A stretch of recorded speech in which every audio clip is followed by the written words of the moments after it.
this recording, and welcome back to Icewind, of course. Finally, a couple sessions in a row we got rolling on here. Anyone want to, since it's been a while, do a recap for me? What do you guys remember last session? We were sick. We were sick as fucking dogs. You were Yes. sick. You were sick as fuck. So We as a collective, not as an individual. I don't know who this sick person is, but I'll Yeah, probably take care of them Mace at still some point. continues his long-standing tradition of standing tall against disease and sickness. Yeah.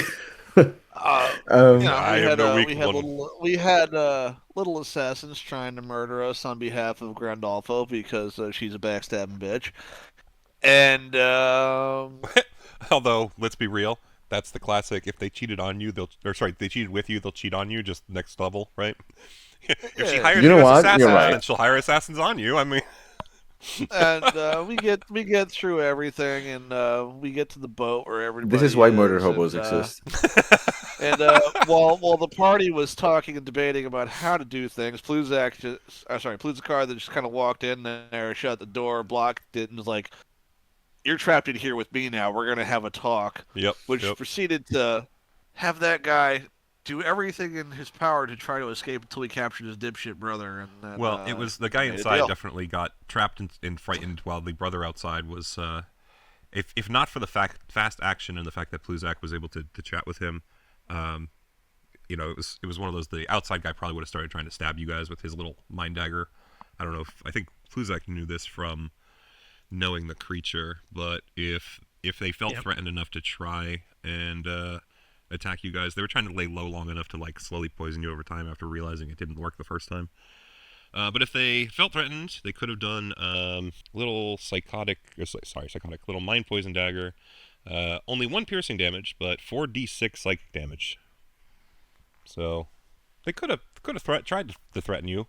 Sadly, or maybe good for the party, the one inside yell his brother's name, which stopped him from trying. So I think Pluzak as well got a couple of pretty good crits throughout that.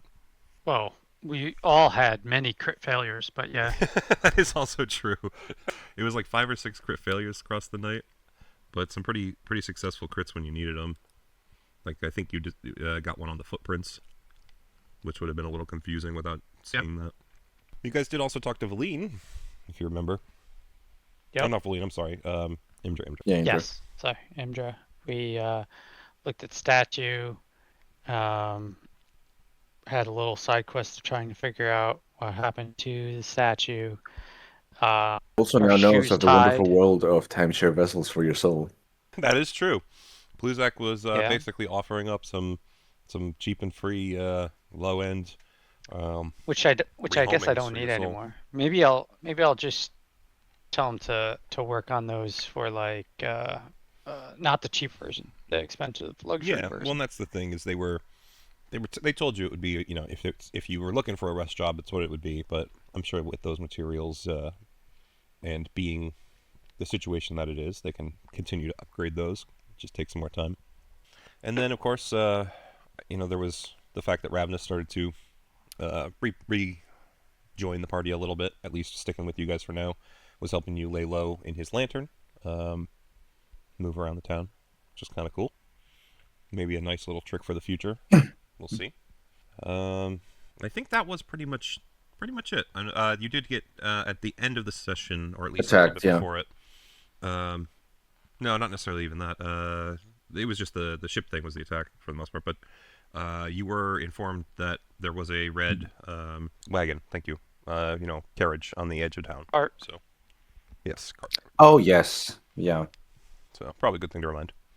And we basically come back in on, we said things a little out of order, but on you guys having left the ship and Grandolpha's minions being sent off. They ran off invisible one more time, leaving tiny footprints as they skedaddled back, hopefully to her, to send the message of no more coming after us or we come after you. So yeah, you guys are basically headed back to town from the docks there. I did the math. I got to go back to the notes on it. I think it was about 10. I think I put about like 10 a.m. between waking up from the short rest and kind of managing through things until you figured out the heartstones would work. Clear yourself of the disease. Or sorry, the toxin. I got to use my terms right. So it's about, mid-morning, to say the least. So Yeah. with that notion, the town is definitely starting to be awake and abuzz. People are, going about their business. Shops are definitely open.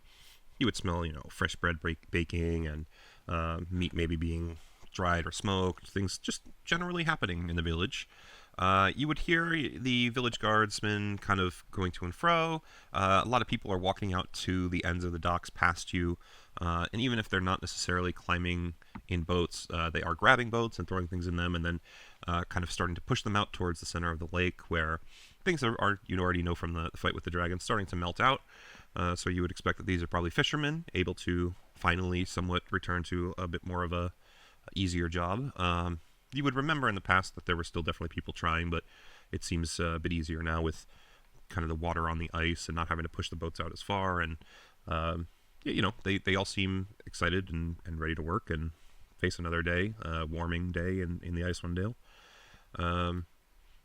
And yeah, I mean, the town, for the most part, is in good condition. I would say, I think at this point, though, Valine would kind of look down at you, being a little bit bigger, and so, Pluzak, I'm just offering because, I feel better now, you feel better now. Maybe things are looking up with the conversation we had. You think it's time that I go reach out to my brethren at the Arcane Brotherhood and we get ourselves figuring out this whole Yithrin situation? Do you want me to come with you? I mean, yeah, I can go alone if you want. I just didn't know if you were... You seemed pretty eager to, get back to the city. I'm ready for it. I'm just going to go move that direction unless you're staying with the group for now. I'll come find you later. Yeah, give me some time to talk to the group. Yeah, absolutely. Absolutely. Okay. I will be in the town hall. See ya. And at that, Valina Carthus, I think at this point, she's named herself, right? Will saunter off back to the town hall to start reaching out with some magical devices she left there with Imdra to kind of update the Arcane Brotherhood on the discoveries that have been made and the fact that she's looking for reinforcements to go kind of start clearing out the city, learning what they can learn. Correct me if I'm wrong, but last time we, in essence, learned that it wasn't really fuck, I'm drawing a blank on her name right now. That kind of expressly directed them to kill us, right? It was just more like a remnant cell of sorts. It was her. They were directly. It was her, okay. Yeah, they admitted to it. It was because told to... I remember finding it weird that they were just operating off a boat, So if you had pushed that a little more, and I think that actually it was asked to a degree what happened with the statue, and it was mentioned that there were other Duergar, and that boat was actually something you guys could have interacted with all the way back in chapter 1 or 2, where essentially because the lake was so frozen and that big boat was like a luxury yacht, but like a what's the word I'm looking for? Like a ferry. Sorry, it was a ferry to go across the other side of the lake. It got frozen in the ice and it was so big it wasn't really a fishing boat or anything, so they just left it. And with it not being able to operate, they just sat. So the Duergar that originally were in town for Zardarok were actually using that as a kind of a base to operate out of. Mm-hmm. When these guys came from Grand Alpha to quote unquote relieve them, basically send them back to base to be reindoctrinated or killed if they didn't want to join the Grand Alpha group, they basically had them take what they could of the statue with them. So you were told that there were others there that took the Charlatan, and so basically those guys operated out of the old base to almost make it seem like their attempt. Man, my throat tonight. Their attempt was essentially to use the past Duergar footsteps and things as cover for their new footsteps and things. So hopefully anyone that came would think there might have been people there before, but they were gone. It was thanks to Prozac's crit that he found the footsteps within the footsteps and things like that, little tiny ones, that made it a little more obvious that they were still there. Yeah. Okay, yeah, just wanted to double check then that Grindolfo was still on the shit list. So. Mm-hmm. Yeah, so if you guys do truly wish to at some point go back and try and kill her, you can, but that is, currently... Oh, that is happening, but maybe, in the post-credits... That might be a Mace epilogue thing, I got you. Okay. We'll see where that goes. One thing at a time. You still got the Hex higher on the list, I assume. On his list of enemies. Yeah. I feel like Mace just, opens up his his chest cavity, and there's just like a list like magnetized, like a little magnet holding it there, It's like a like a little fridge, you know. fridge magnet. Yeah. Yeah, just It's keeps like adding poorly things to scribbled it. in some like crayon. Yeah, exactly. Chance just holds one of his tentacles out and like writes it with ash or something somehow. And burns the end of his Yeah. thing with a searing smite and just like burns it into the paper. Yes, yes, yes. But like, yeah, I mean, eventually we'll get to it. But for now, I guess I'm just trying to regather the thread of where our priorities lie. And my note was it was about 9 a.m. So. Right. So priorities would be cart and go to Bryn Shander. Because we're trying to relink Relax. with, aren't we trying to relink with Melo's sister? Arena. Yeah. Oh, actually, so I guess before all that, I actually forget off the top of my head, Fred. If you watched the video, you can remind me. Otherwise, I'm just going to say, we're currently everyone is out of the lantern. I know that. I'm going to give you just another use of the lantern for today, if you want. I think you have that anyway, but I just wanted to remind you all that you all are currently like walking the streets. It's not just the Pluzak anymore. Just to clarify. So any conversation that you're having in the streets, people might hear you, all that stuff. Just wanted to throw it out there. Are we not? Where did we actually spend the night? Are we still in the So like you spent little? the night in the town hall jail down below. Right. So we did there. Okay. Yeah, Imdra was trying to. Are help we you. still there? Like, are we just out and about now? Now you're out and about because you slept there, and then you did the kind of research to track down the Duergar the next morning, and you found them pretty quick. Yeah. Okay. Okay. So this is just after that. So you Should we are just all be long coming back rested. from the docks then? Mhm. Okay. You're all long rested and all that as well. As much as the toxin was making things difficult for you, it didn't stop you from getting the long rest benefits and all that. So. Okay. So what I'm thinking personally currently right now is I would like to see if I can specifically buy some diamonds for Revivify. Obviously, I mean, I don't necessarily know how I don't think it's going to be readily available out there because 100 GP diamonds are not exactly commonplace for most average standing towns. Well, we are going. There is the cart in town. Well, that's for magic items. This is just material. I don't know. Maybe he has something, Yeah. But I don't know if he takes gold. That's all I'm saying. So you got that for you. He does take that, yeah. If we had just kept those Duergar alive. There you go. There's the problem. All right. Okay, now who's worried about the necrotic queen king coming through here? Pluzak is like staring at Mace right now, narrows the eyes. What are you taking my bit? You take souls and you put them in little jars, and I kind of interpreted that as your little coin purse. Actually, okay? hold on. I think that's more the hex. He puts them in big bodies. The hex puts them in little jars. See, I mean, I remember the amulet. I don't remember what else he did. I thought he just kind of like toyed with them and put them in. Well, no, because like to be fair, I don't really want to get into how he spawns his children. So, yeah, point being, you have your little soul coin purse with force, like everyone else. The hex looks around the room for some sort of like of course, affirmation. No one says anything. Which, I mean, I might be going on a tangent here, but did we not at some point, find a soul coin? Not necessarily that you found a soul coin. I think. Are you talking about in relation to the hex, or? No, I remember. I might be misremembering. That's what I'm saying. But I remember us finding like, one of the soul coin. Like the Baldur's Gate 3 soul coins. Not necessarily. I think you might be conflating a couple of things. The hex at one point used a trinket to essentially that's what gave you the fight with Conger and passed Leif's sword on. That was a tiny little black trinket that looked like Leif's sword.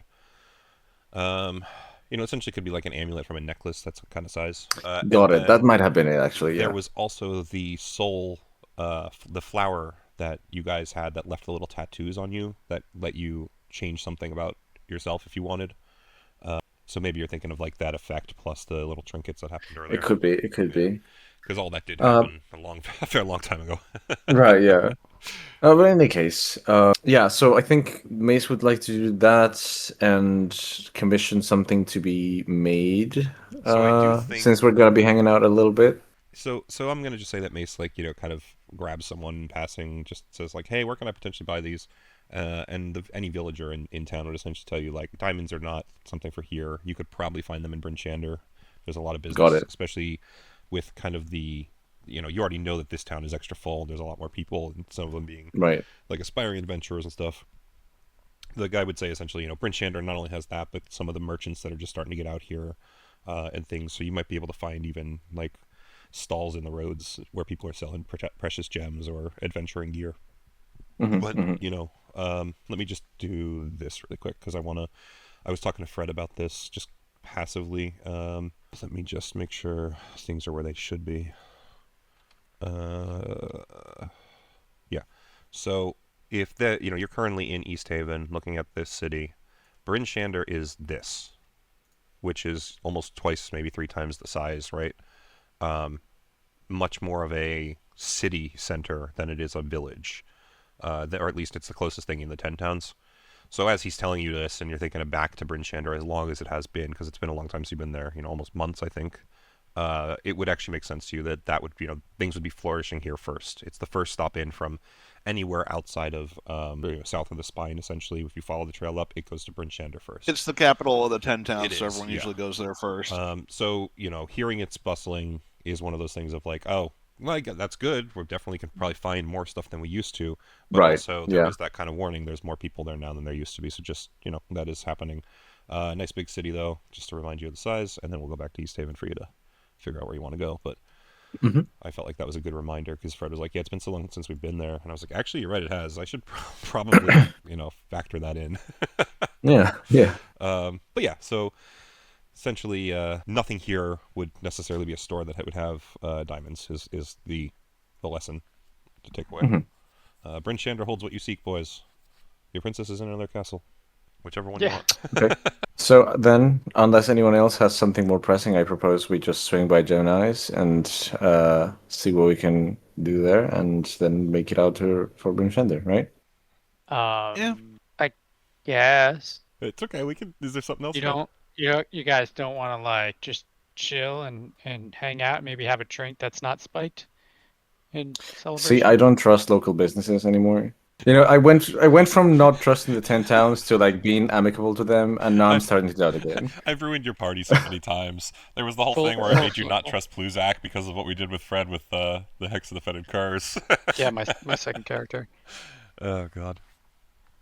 What does Ravenous have something that he wants to do? Because like we're kind of hanging out now, right? So Ravenous would say, if you guys want to go to Brimshander, I would recommend not coming there like you did to East Haven, and instead, going silently, maybe in the night, maybe. We did You know- arrive in East Haven in the night No, you did after not. being transported here. You arrived in the Yeah, I afternoon. thought we. No, because so that was the whole thing with Because you took the cart. people. Yeah, when you were with the people, you had the option to take the dog sleds and get there at about like 2 or 3 in the afternoon, or you could have walked back and it would have been about twice as long, and it would have been closer to like 10 at night. Pluzak said he wanted to go towards nighttime, or they wanted to go towards nighttime. The rest of the party was like, no, let's just take the dog sleds and get there. East Haven is pretty safe. And to be fair, East Haven in terms of Imdra and the guards is pretty safe. It was just you had another danger waiting there for you. So yeah, that's what Ravenous would say. So if you want to like hang out or maybe Hey, purchase Fred, just a question. disguises or Go into the Mysterium. I'm trying to remember. The first time the cart was there, was Ravenous still with the party? I thought he was, but he might not have been. I don't even know. I don't think so. The first time we entered the cart, Ravenous was out of the picture. But Ravenous did the Mysterium On the other side, which is funny. before So we did this. which is interesting. So Before this campaign, you did the Mysterium with it. Right, with all of our players. Yeah. no, that's awesome. Yeah, that's good to know. Okay. Yeah, so that's what Ravenous would say. We probably would want to like disguise ourselves or go at night or stealth in or I'm something to that effect. down to do disguises. I feel like if we go, we'll probably. I don't know how long it'll take us to get there, but if we want to like leave like in the afternoon to get there like in the evening, that's cool by me. I think disguises and are a good also, idea, probably. I should tell you as well, just so that Mhm. you guys can factor it in. Kara, you would know this. It maybe takes a little bit of time to, as your mind fog clears throughout the morning. But you would be aware to get from East Haven to Bryn Shander is generally about 7.5 hours on foot. So, to be fair, as much as it's early morning now, and if you left now, you would still get there in the afternoon. If you want to factor in that If we travel want time for to getting get there at there at night, night, you could we want to leave at technically. 1 in the afternoon. Well, exactly, or you could leave later if you want, or earlier. It's just more so it's not like walking there is 2 hours away. It is still a pretty decent travel time if you go that way and all that. I do think I need to look up one thing though. Hold on. Assume the character's on foot. Only mounts and dog sleds would shorten the time. Yeah, because I was trying to remember. I think yeah I'm like it's like in two different places. The travel time between the 10 towns has paths. So technically your snowshoes don't speed you up, but dog sleds would.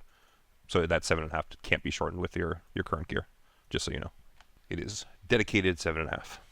Anyway, so let me go back to this then. Mysterium, switch it over. Go to the bar, talk with. I'm bringing someone to Pluzak, and it's Ravnus. There we go. Where's the party going? If we are going to do disguises and go later, then we've got some time to kill in the day, and I need to figure out how to disguise 2 gigantic fucking person-sized wings. Yeah, I'm kind of in a similar boat. So, uh, I We can make them look like turtle shells. somehow that's not the worst idea. Army of turtles walk into the town. They just have different colored headbands. Yes. Kara We has would to have take, to change our names. Kara has to take red. Red Ranger Kara. I think at this point Pluzak should be pink. I'm pretty sure Kara's more in line with Leonardo than she is Raphael, Well, but no, but I'm alright. saying there's too many of you to be for Turtle for Teenage Mutant Ninja Turtles. She's got to go more something in Power Rangers. No. Kara Kara. would be April. Okay. Oh. If we're doing that, then yes, Kara would have to stay the same and be April. We'll just need to get her a Leif nice would orange, have to yellow be jumpsuit or whatever. Michelangelo. Yeah, I'm for okay with that. sure. I'm okay with that. Yeah. What is Snow Puppy? Is Snow Puppy turned into Master Splinter somehow? Yes. Yes, Yeah. we will get him a And robe. That works. Oh yeah, I think so. yeah. Yeah, I think we're good with that. Okay, if that's how we're doing it, that's Oh, fine. but So in my head, see, by the way, the I breakdown got again was Power Rangers Okay. because I was thinking more than four I gotta turtles. I gotta ask, which version of April, because some are more useless than others. The one from 1987 version. the cartoon where she was in Okay. the yellow jumpsuit and would like beat people to death with her microphone. Yeah, Am I, okay. am I Yep. thinking of the right thing? I think that's Yeah, the you right can watch it one. on Plex. Wow, awesome! You have all the best stuff, Fred. Oh man. But anyway, so bar, Mysterium, stay in the streets. Where's everyone going? Well, I've gotta maybe convince Gemini and Marino to give me a potion that can let me shape change for 24 hours. Seems to be Mysterium. well, I think Okay. yeah, I mean, yeah, Mysterium has to happen at some point. Because I think we should have, disposable items of the correct rarity to even if push comes to shove, we can get something like a head of disguise. You might have to trade stuff for it. Is the only thing. We'll see. Yeah. But that's what I mean. So Like we should have enough, Fodder. or an item or two. Leftover fodder from the City of Magic. Yeah. We should have something to trade for something Well, of that I rarity. I know think. that is in fact no longer in my inventory. I'm going to remove that because apparently I still have Professor Scant. Yeah, that would be with Feline. no, that's in Valine's. Yeah. That's my point. Yep. Yeah. I have a +2 longsword. That should be good. Yep. That would be worth something. Maybe a couple somethings if you're downgrading to, like you said, something like a hat of. Isn't it like only uncommon or whatever? Yeah, I think a hat of disguise is around uncommon or something. And I think there's also like cloaks of disguise you could do that are uncommon or rings or something. Like I think that spell comes multiple ways, or we can always Yeah. workshop it multiple ways. All kinds of fashion. Yeah. I feel like that's an easy one to put onto any kind of magic Yeah. type item for depending on how your character wants to wear it, right? Or actually, I might even do it a certain way in my head just to have certain scenarios available. Like maybe he'll give you amulets, because then it can be taken from you or something. We'll see. But regardless, yeah, it's definitely worth a couple. All Mhm. right, so it sounds like most of you are towards Mysterium. I think so. Leif? I mean, yeah, I'll tag along. Just haven't heard you in a while. I'll make sure you're still with me. My bad. I'm No, not your bad. Just I'm making sure the group's here. upstairs.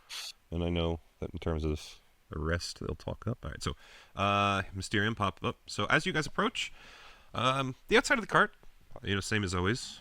You would see from a distance, though, that essentially, like the second that you crest from the edge of the city or the town to where you can see the cart, Marino would be kind of standing on top, a hand over their eyes, and as soon as they see you, would wave a hand and catch your attention enough to know that you saw them. Definitely a kind of joyful, but also kind of playful expression in the smile. And then, almost as if right in the intersection of a blink, the very moment all of you happen to blink at the same time, Marino simply disappears, and the cart's back door is sitting open, a black void of a portal waiting for you. So I think as you approach, I was going to say, as you approach, the rest of you, unless you're trying to hide it, Fred, would probably notice Ravenous seems pretty taken aback by this thing that you all just seem to casually be just like trudging towards. Yeah. Would just be like, I thought this was just a cart and you were going to talk to the guy. Nope, this is an interdimensional carriage run by two eldritch deities. Yeah, you're not What? the only one who has fun adventures out there. The rest of the party to Ravenous right now is just Yes. this is wondering why they're walking towards what seems to clearly be a gallows of some sort. Mystery cart to the middle of fucking darkness. Excuse me, where are we going? What are we doing? Okay. Anything I should know before going in there? Don't touch them. Yes, don't try to swindle them or haggle with them. Just give them the worth No, of what you're looking at. try. Just do not physically touch one of them. Well, there's that, yes. Okay. Expect a fair deal. Okay. Yeah, I'm imagining none of this is doing much to like really soothe Ravenous's worry. It's just He didn't Some ask for his worries bullshit's to be going on soothed. here. He said anything I should know, and those are things you should know. that is fair. No, I'm just saying none of them are soothing the worries though. Oh man. So I guess that's up to you, Ravenous, if you follow them in. But it seems like the rest of the party is pretty willing to wander on through. Consciously. As you, of course, walk in, the rest of you, Gemini would be standing there, kind of adjusting the sleeves of his suit, almost seeming to, make sure he's prim and proper, waves at you all as you come in. And, of course, as Ravenous finally enters, you would realize that at the whole time, pretty much, Gemini has not necessarily been looking at any of you, but at the doorway, and then, of course, Ravenous steps in, and it's at Ravenous. Well, hello there, and welcome to my Mysterium. My name's Gemini. This here's my partner, Marino. Why don't you come on up to the counter and we can do ourselves a deal, Mr. Ravenous, I believe it is. As long as you don't touch me. Oh, I won't. Don't worry about that. That's nothing. But, of course, come on over here and let me show you how things work. See, the first time any one of you adventurer types come into the Mysterium, well, we've got ourselves a special offer for you. My partner Marino here is going to give you anything you want for free. Of course, the thing is, it's not always necessarily the thing you want, but we'll see how things work out, yeah? And Marino at that point will kind of put a hand out, like to shake hands. I was told not to touch you. Oh, Or me? you. Or me or Marino? Either. Neither. Oh, well. You Look can at shake the- their hands. Look at the It's party. impolite not to do so. It's okay. Just be nice. That's all we're saying. Don't be weird. If they offer, I think it's safe, but don't do it out of pocket or you might go flying. No dead fish handshake? Because I mean, I'd prefer Water not. creature. Good handshake is always a little more preferred. Ravenous would shakingly, raise his hand up. Just extremely nervous. So Marino would definitely not reach their hand out for you. They make you reach out your hand to them. So, Okay. although to be fair, it's like a 12 or 13-year-old child reaching up, like basically level with a counter. Their arm is already pretty much fully extended. Do we touch and I die? No. If you touch, you're kind of limp fishing it though. You just like grab Marino's fingertips and just quickly shake. Yeah, it's going to be a quick, Yeah. Because they explicitly told Said me not to touch, before yeah. I entered. Yeah. Not that. So, alrighty, perfect. So with that, Marino actually will chuckle. Seems very clearly aware of what was said before anyway. So your your hesitation doesn't necessarily throw them off too much, and you feel just a small, like, you're a master of electricity. If anything, you recognize that this is a small, like, almost electric jolt, but it's still very much like a channeling of mana at the same time. It's just like pure energy kind of running slightly up your hand, tingles your fingertips and arm a little bit, but it's not in a bad way. It doesn't seem to harm you. And then with that, you just suddenly feel them let go of you, and Marno smiles up. Okay, do you have anything in mind? So, Fred, to you, as is typical Mysterium rules, any time the first time that a character comes in, you get the opportunity to either choose a kind of uncommon magic item to have, or I can do magic table rolls with you. Try and find some stuff that way. So please just let me know which way you would like to try and go. If you give me some time, I didn't I will think give that I you was getting plenty it of time. free. I know it took me Okay. a minute. That's why I had to ask you. I didn't realize it at first either. So take your time. Essentially, this can even be done kind of retroactively if you want to do it between sessions and stuff. Just be aware that even if we can even have Ravnus, if you want, take kind of like a rain check token. Have a little green triangle on his hand. I think the rest of the party had that Right. happen for a short while. It's the opportunity is there. Ravnus does get his one free one just like everyone else did. And it is the typical thing of like you could trade back what you get, so I'm just gonna let you choose one if you want. Okay. So yeah, Ravnus is set up with that. So I guess as that happens and Marno handles Ravnus, Gemini would kind of look back up to the rest of the party. Well, okay. And what can I do the rest of you for? I mean, to be honest, the reason we are here is I have something that I got to do for you all anyway. But we'll do that when Marno is a little more free, as I will require their help. So, as to the rest of you, how can I assist? Because it did seem like there's maybe some chatter before you get in here of needing something or another. Well, we do have a couple of things to trade, though I can't say what their worth are. Kara will just start fishing through her bag, and she'll pull out 4 vials of Quicksilver, the codicil of white. I believe the codicil is in Mace's possession. Oh, Yes. is that another one of those items that I forgot to remove? Yeah, Yes. because Yeah, that's what's been probably. giving Mace his cold resistance. since Cold he lost it. resistance. Yeah. Yeah. Mhm. Got it. Yeah. So pull out the vials of Quicksilver. Pull out So I believe the the various Quicksilver, each- when you found it, that had a value associated with it, right? Did I tell you the value? Yeah, was? the 250, 4 I think. vials together are 500 apiece, so about 500 2,000 gold. Okay. Yep. I mean, Gemini would definitely kind of just shake his head a little and be like, I mean, I can transmute it to gold if you want, but I'm not sure what good that's gonna do you here. It's more just need to kind of also take stock of what I have. Couple of treatises on the outer planes I mean, there's something, but I ain't the right buyer. and 2 spell scrolls. Now, those I might be able to do something about. Did we determine what they were? I feel like I told you. A What they were at the time. level 3 Leomid's tiny hut and Yep. a level 7 plane shift. Okay. All right, well, in terms of scrolls, well, I think the best thing I can offer is I can exchange the scroll for something of a similar or the same level, depending. But for the most part, there's really not much I can do with them outside that. Honestly, I just need a potion or something that would allow me to change my appearance without physically cramping myself into something. He kind of looks at you quizzically. Why? I mean, you got plenty of better options than that. Disguises. Okay. I mean, yeah, we can always service you with some sort of magic item that will change your appearance. That's totally fine. Just gonna need something of equal value. Well, I've got the 2 spell scrolls. I mean, I guess That maybe if we got anything else worthwhile. And I guess he'll look to the rest of the party at that point. So if anyone else wants to step up with what they have available, since Mace, you mentioned. So, I don't know if Leif, you've got anything in your inventory worth trading in. Trade in the amulet or snowflake. hell no. That's Yeah. smart. Yeah, that's such a good idea. Closes powerful. eyes really tight, stares. Actually, a hex. You know, that would be a very good strategy. Yeah, Oh, the twist! yeah, real deep twist. Playing a long con on that one, and I fucking know it! I'm done. I've never played D&D again. Fuck this. Every I really like time fighting with the Fred- damn it. We get screwed by Fred every time he comes back with a different character. It might be fun, but now it's getting predictable. I'm just browsing through different things. But in essence, Mace would be willing to trade both the longsword +2 and the ring of the ram, which I both believe are rare items. Okay. Awesome. Yeah.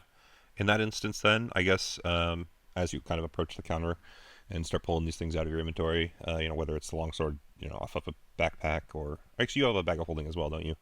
So Yeah, I pull do them have out of the your bag of holding. and lay them on the counter. Gemini will kind of stand a little taller and straighten his lapels. Now that I can work with. Okay, let's see here. And he straightens his monocle a little bit more in front of his mask. Okay. Oh, yeah, it's actually well, the magic in this is actually pretty impressive. Here, Marino. And gets Marino's attention as they're kind of finishing up with Ravenous. So Ravenous, you can do whatever you would like at this point. And Marino will just kind of take a hand, wave it over the longsword. Oh, yeah, okay, yeah, not bad, okay. And takes and puts it underneath the counter. Then they look back to the ring. Gemini's kind of holding it in front of the monocle a little bit closer. Man, you guys found these in somewhere, what, was this in the city? Where I took you aside, big man? I believe this one was in the Zergar Fortress. I've had it with me for a long time. Well, I mean, maybe it was the Shardling. Something definitely kept these very magically well preserved. Sometimes magic can also fade, even if the effects do kind of continue working. But these are very very pristine. So yeah, why not? A couple of disguises. Let's see here. And so Gemini will look to Marino to create something of value here. At that point, Mace, you would actually notice that Chance has been kind of slowly wiggling his way down off of your hip. And he transforms himself, and he'll walk up to the counter and just reach out to Marino to quickly shake hands. Marino gives him a nod, shakes his hand, and just kind of... You see this almost flash for a fraction of a second, and Chance seems to not necessarily be indifferent, but just seems to be kind of reinvigorated. It's a good term for it. As he finally reconnects with, technically, his patron. Right, yeah. And they just seem to be standing there chatting for a little bit while Gemini looks towards Kara and just starts reaching under the counter, as Marino normally would. Okay, we got 2 or 3 options here. And he actually lays out, Kara, for you, specifically, a set of dog tags. And he says, I can technically take and make these, transform all of you into a completely different outlook. I mean, change the height a little, change the hair color, change what you look like, change what you're wearing. Hide the wings. Hide the wings, absolutely. I mean, you physically will transform differently. Won't be able to fly with it on, but, totally will shift you up. No one will be able to see through it. It will block scrying, and it technically changes your race if you want. I don't know if that matters much to all y'all. However, if it kind of works like what are they called? Medallion of protection or something. Basically, as long as you're wearing it, it works. But you take it off, and the disguise disappears. You transform back, all that goodness. Or I can just give you a bunch of spell scrolls, a whole bunch that would last you through doing different disguises and things if you want to mix it up here and there. But those spell scrolls, I'm not sure if you're aware, they don't always fully hide stuff, and they don't hide you from scrying and all that. But, so it's either one disguise and all the other stuff, or you got the multiple angle with the other way. Can we test it? In what regard? With Gemini's permission, I pick up the dog tags and I put them on Mace to see what he turns into. God. Oh, interesting. So at first, nothing actually happens, and Gemini will do his kind of strange, otherworldly chortle. Oh, no. You see, we gotta first describe... So, he takes another one, and he actually pulls out like a little, like a metal file, like a nut file, but it's what you use to engrave, or in if you're actually doing like hand graving, because it's not necessarily like he has a press machine for dog tags, right? So he takes and starts just like hammering it onto the metal, and he'll hammer out a name. And let me see if I still have this picture. Actually, that'd be great if I do. Please. Oh, I don't think I do in the thing anymore. All right. So we'll just say he hammers out a name that none of you quite know. This could be funny though. Well, actually, no. We'll do it this way. Kara, you watch him hammer out a name that you do know, and then hands you the dog tag. And I'm not going to tell you who it is quite yet, but you do grin a little, and you put it around Mace's neck, And where is it? There it is. Mace, actually, let me transforms into one of your sisters. I have you a little closer, Mace. I have boobs. Yeah, everything. You look exactly like Kara's sister Rhoda, who looks exactly like Kara, if not for a different hairstyle. So, just so that I can get the full picture. I'll be back. When Leif runs over, grabs it off, and puts it on himself. He runs out of the Mysterium. Snow be Puppy back. has no idea what's going on, just runs after him. Still smells like Leif. You can never mistake that smell. Oh, God. it's like, do I feel like flesh? Yeah, when I actually, yes. rub my hands As together, you touch or? yourself, you realize that you are essentially entirely a different creature right now. You, I think, technically have the race of Aasimar, correct? Yeah, okay. You everything appearance-wise, you still technically would have your class and all of your abilities and all that. But in terms of your race, your character's appearance, your weight, the armors you're wearing, you have hair for the first time. You actually feel the hair on your skin. You know, you have genitals for the first time. That'd be real too now. Well, it's not the first time, really, but Well, different though, fleshy, and definitely a different. You're right. You're right. So, much more warm than the one that you had. That's for sure. Yeah. But no, in general, yeah, you are essentially completely transformed in this body. You would believe. I would kind of be actually quite perturbed by this. Oh, I'm sure. And that's why I love. That's why I love this as an option, because this is very Gemini to just eldritch fucking deity magic you into a completely different form. Yeah. And the reason why I picked the Metal Man as the person to throw that on. Yeah, he would essentially just kind of like look at himself, realize what's transpired, and he just like start like sort of palpating himself all over. And then he would look at Kara and be like, I guess you live like this. Interestingly enough, as like I would say this though, Mace, you start doing that, right? You throw your hands up and you start touching, but you realize it feels really wrong for some reason, and you look at your hands and you have gloves on, and you just like tear the gloves off, and as soon as your hands are exposed to the air, like the skin, the way it feels in the air already feels different, and then you start touching yourself all over, and the leather armor and the fur feels different from any other touch. It's like you have a sense of touch, but it's very different when it's fleshy and it's very different under it and things. Yeah, exactly. So everything about the experience is just, you're literally like, you start touching and then all of a sudden you realize that like smells are a little different, and because like the way you used to process them is different. You can taste the saliva in your mouth. It didn't taste like that with what you had before. Like literally everything. It just, yeah, exactly. You all watch as Base is just slowly starting to reboot essentially. He starts like testing the like I guess squishiness of his like tactile sensation on like breasts. the table. Ooh, these are the most fun. Yeah, and he just was like, I feel like I might just melt into this table at any moment. I hate this. I think this is probably what a snowman feels like. Why does everything jiggle when I move? Physics. Your physics. He's like, no, even my fingers. The fuck. The fourth F. Yeah. Oh yeah. The best. So as I guess this is happening, Gemini just kind of quickly clears his non-existent throat. So, I take it you're a fan of the dog tags? Do we want to perhaps workshop who you're turning into, or you want me to just make them at random? And by that, I am going to offer this up to you now. All of you. It might not necessarily be needed tonight, but you probably want to take and, like, maybe start thinking of stuff quick. If you were to come up with, like, a character and a name and a race, Gemini will put that name down, and the thoughts of that character, like that visage that you come up with, will be what you get transposed into. If you want to try and find portraits, that's fine. If not, we can just mark you with like a blue dot when you're wearing the thing, and not a blue dot when you're not. Whatever it is, it's fine. But yeah, if you guys want to take the dog tags and go that route, you can create false identities essentially that you would be able to fully transform into. I guess I can also offer this to you guys, since I know some of you have alternate characters. Feel free to use those alternate characters if they are people that you want to. Like if you want to just jump to Conde La Fuerte for a bit. I don't. That's exactly, you know what I mean? That's exactly what I was thinking. It totally would be fine to just reuse that. Anything is on the board at this point for disguises, but Gemini will also at that time kind of take the offer of the scrolls of disguise self off the table, and it will just be the. And I guess he would also look out and just ask for a show of hands how many people need a set of dog tags. Do they work on animals? I mean, yes, we could technically do that. I'm not sure that you would be a fan of the results. Also, please do not try and fuck the dragon when it is in another form. That is still technically not right. It cannot consent quite the same way. At least not currently. Wait for it to grow up a little. Gemini is like on the back foot for the first time because he knows Leif. He knows Leif is certain.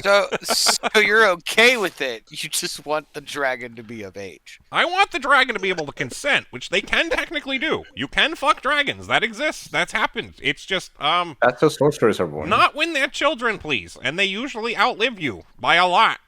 It will probably not be a child in your lifetime. Just a warning. Well, he does have the snowflake, so we don't know how long he's gonna live. Yeah, you guys don't. I mean, Just so matter-of-factly, just like...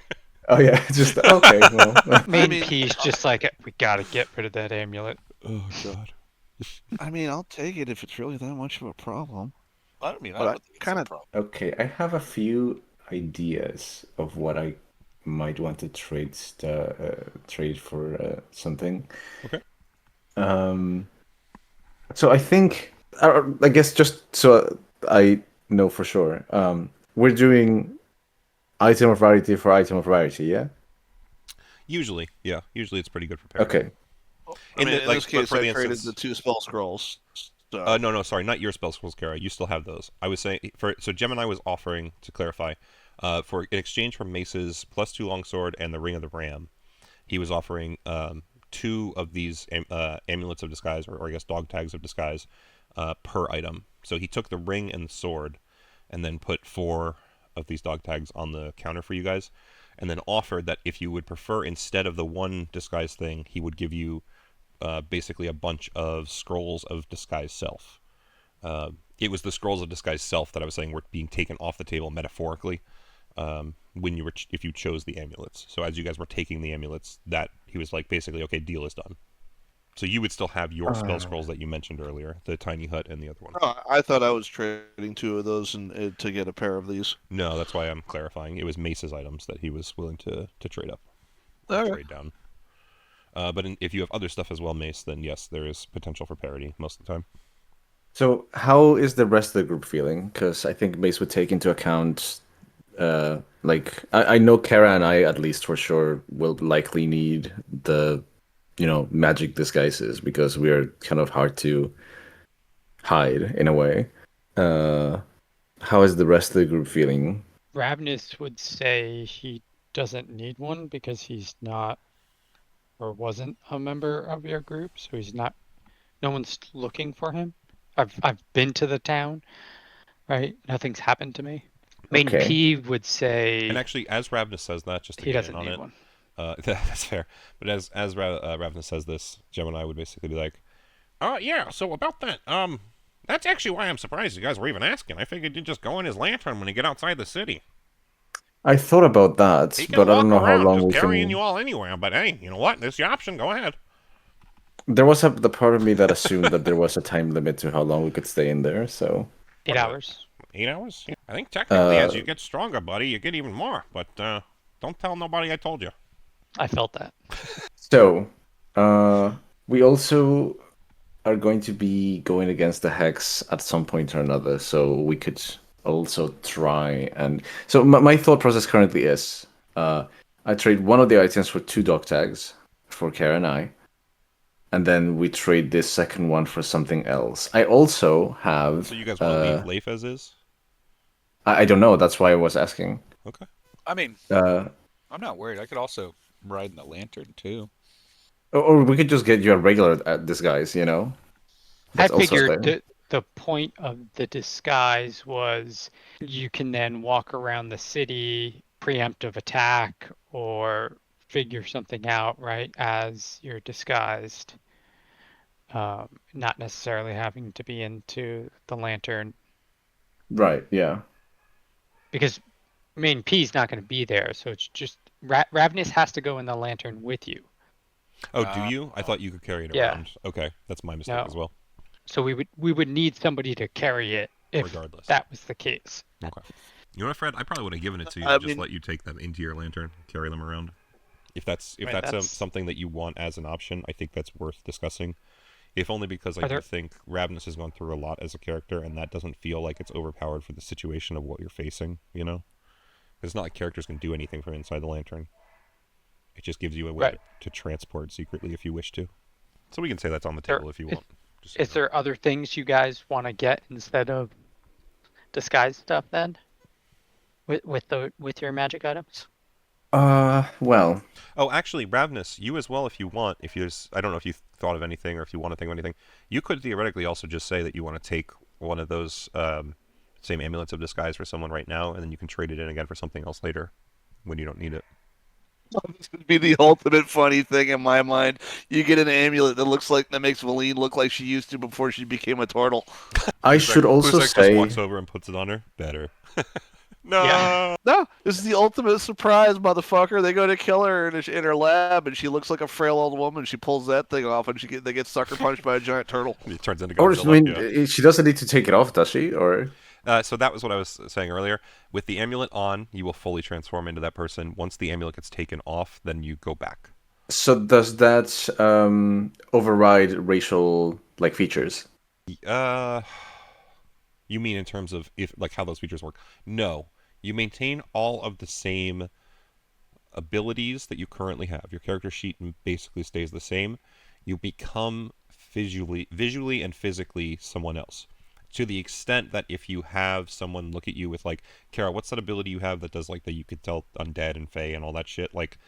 If Kara used that ability on you and you normally would register as a construct, but because you are now switched to say you're switched to an elf, you would register as a fey. You don't get the elf's racial feats. It just the disguise is good enough that it shows up that way. Got it. Does that make Okay. sense? It's all about just the disguise, the outward, not the inward. Understood. For me, I think it's detect portal, or are you talking about the spell? The spell is Maybe it's mace. Someone has an ability I thought that where they basically sense any within a it's mile not me if who there's has that. a fey. I mean, I have my divine sense, but I couldn't remember which. I thought it was a ranger ability. Maybe I I'm have wrong. one for portals. I don't know if I have one for that. Take a look through. I could have sworn you did. Maybe I'm wrong, but I thought there was It might be a different character I've used that or has it might be an that. old ranger thing. I don't know if you've ever updated Kara. But it's one of could those. be. Some abilities let you sense a character's race. Is all I'm saying. It covers you for that because you are in a magical disguise to that effect, but it doesn't change your actual character's race on your sheet or anything like that.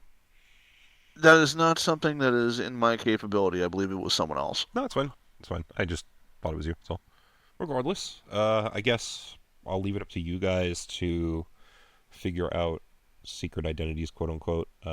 Just write into your inventories some sort of a custom item. So it sounds like there's 2 on the table right now for Kara and Mace. I guess Mace, you take the one on that you have on you off and put it back on the table to have them change the identity to whatever. But so there's 2 on the table now in my mind. Are we trading something for a third? What's the? I should also mention that I have a radiant resistance potion, which is just an uncommon, but I mean, it's something if we want to do an extra trade. Yeah, if you guys have maybe another potion as well that you think is unnecessary, I guess maybe we could argue a potion for an amulet, but it feels like a one-use thing for a permanent thing is a little tougher. Yeah. But we'll see. We'll see how things go. It's on the table. It's good to know. So my thought process, just from a personal standpoint, was at least one item I'm going to for sure trade for 2 disguises. I think that's a certainty at this stage. Yep, that's also in my mind. We're just going to say the +2 longsword is already taken, and that's what gave you the first 2 amulets. Okay. Yeah. Unless you'd prefer to do it the other way. Ring of Ram could also be. Yeah, I mean, either or is completely fine. Okay. The other one, I'm a lot more flexible with. We can obviously trade it for 2 more disguises if we so desire. I'm not against it at all. Alternatively, I thought about potentially improving either defenses or offensive choices against the hex, or what we perceive the hex to potentially be able to do. So what I had thought on a personal standpoint was either get a weapon with a specific quality and have chance eat it, In this case, I was particularly envisioning a weapon of certain death, which all it does is basically prevent the enemy from regaining hit points during that turn after it's hit. Or get myself a Mysterium armor, which is essentially just mithril armor with the added bonus that if I'm subjected to an effect that makes me roll either strength or constitution to get half damage, I take none. On a success, that is. Obviously, there are other choices that we could be that we could be repurposing for more team-wide applications, but that's just where my man's at. I don't know if anyone else has maybe more exciting or useful suggestions. I'd say those are good suggestions, regardless. I mean, what were the rarity of the items? Rare. Yep, just the same equivalents. So blue. Okay. Yeah. Well, actually, you know what? I'm going to lift... You know what? We'll do it this way. Probably a better way to do it. Oh, I'm really glad you guys are, taking this time to think things through. It's very smart. It works well for me. It makes the game more fun. But, much in line with that, there is actually a little bit more of a rule I wanted to add. So you see, things are going to shift up a little. The Hex has a little bit of a way with death, as it were. I think you all kind of are a little bit aware of that. But, let's just say death has a little more consequence with him than it used to. So the magic items on your bodies, thanks to Kara's powers, have kind of been a little bit more cemented to you than usual. And if you all fell in battle, well, normally you'd be able to stand back up and keep using them as it were. The thing with him is he's going to sever that connection, and his children as well, should you, let's say, lose consciousness. So, in order to at least offer some level of evening the playing field, I'm going to offer one, and only one, attunement that you may hold on to should you lose consciousness. This will be given all of you all, and if you are not quite sure what it is you want to permanently attune to, as it were, we will be waiting for you when you arrive at Bryn Shander, and I can do so at that point. So, think about it. My armor.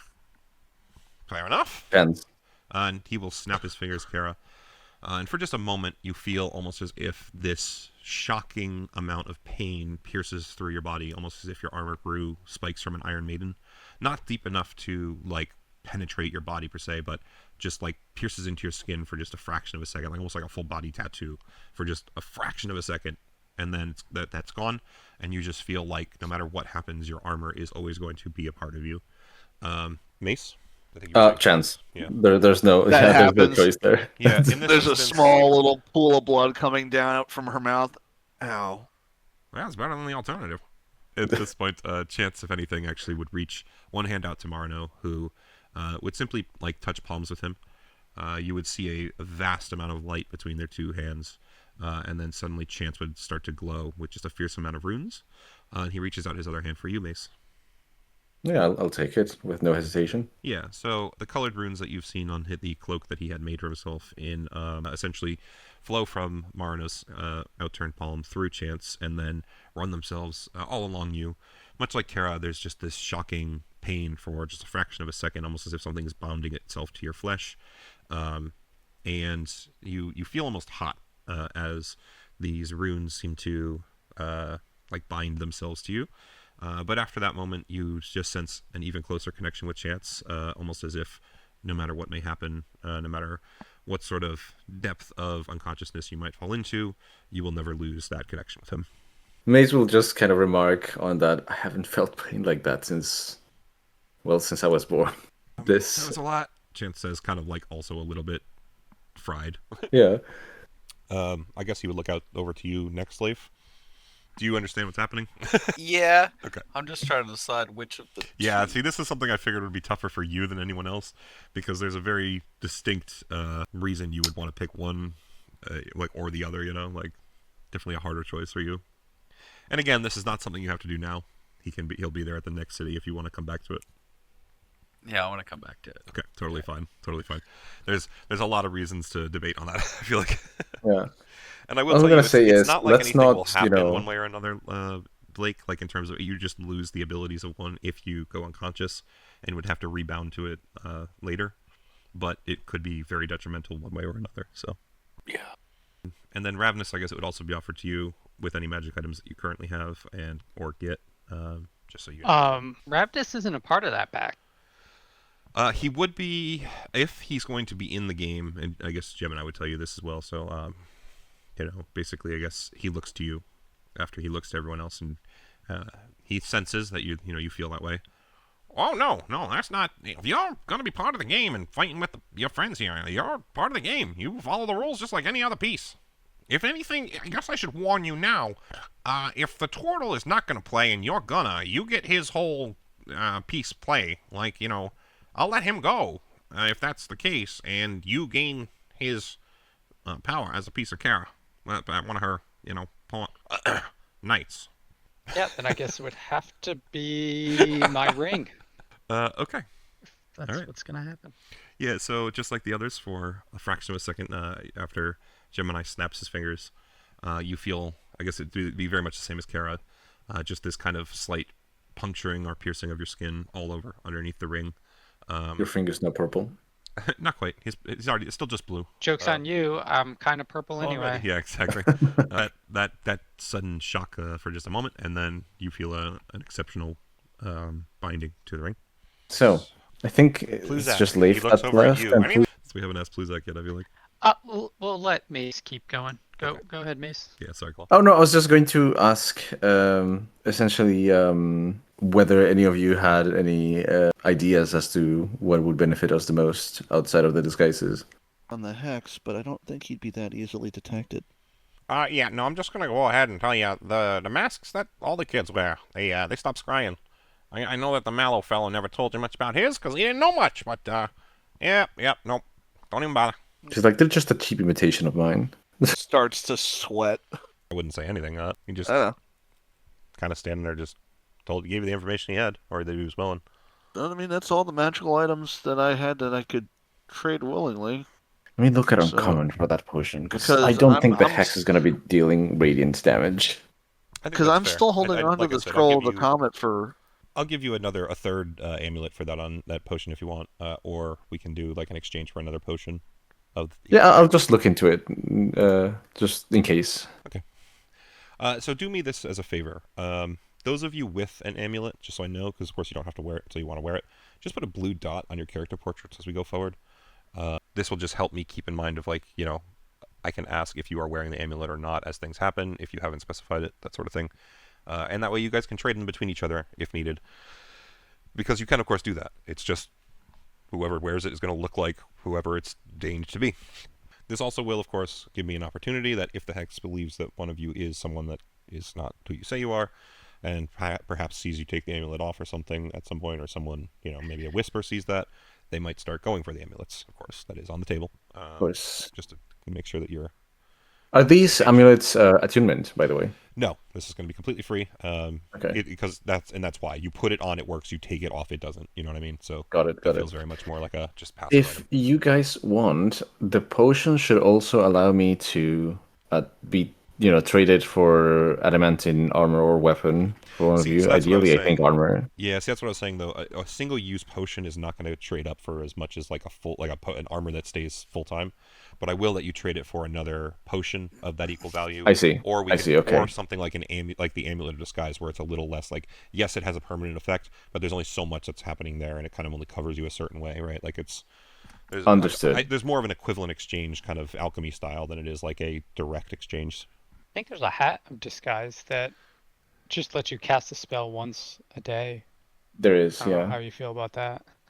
And I'd be fine with that too, if you want to just use the straight magic item, maybe change it up a little. We could also trade that one potion for... What color does the stuff need to be? Blue? Green. Green. the potion itself is uncommon, which is green, yeah. Yeah. I have another item that I can trade for a blue item, so... Ooh, what's the... No, like the Ring of the Ram is the that the you're second still... one, yeah. Right. Yep. Yeah. Because I'd be willing to part with, well, if I can, I don't know how, my slug.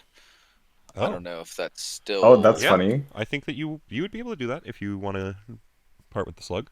That would also, I believe, be an uncommon item. It basically is a Yes. helm of telepathy. So, Yeah.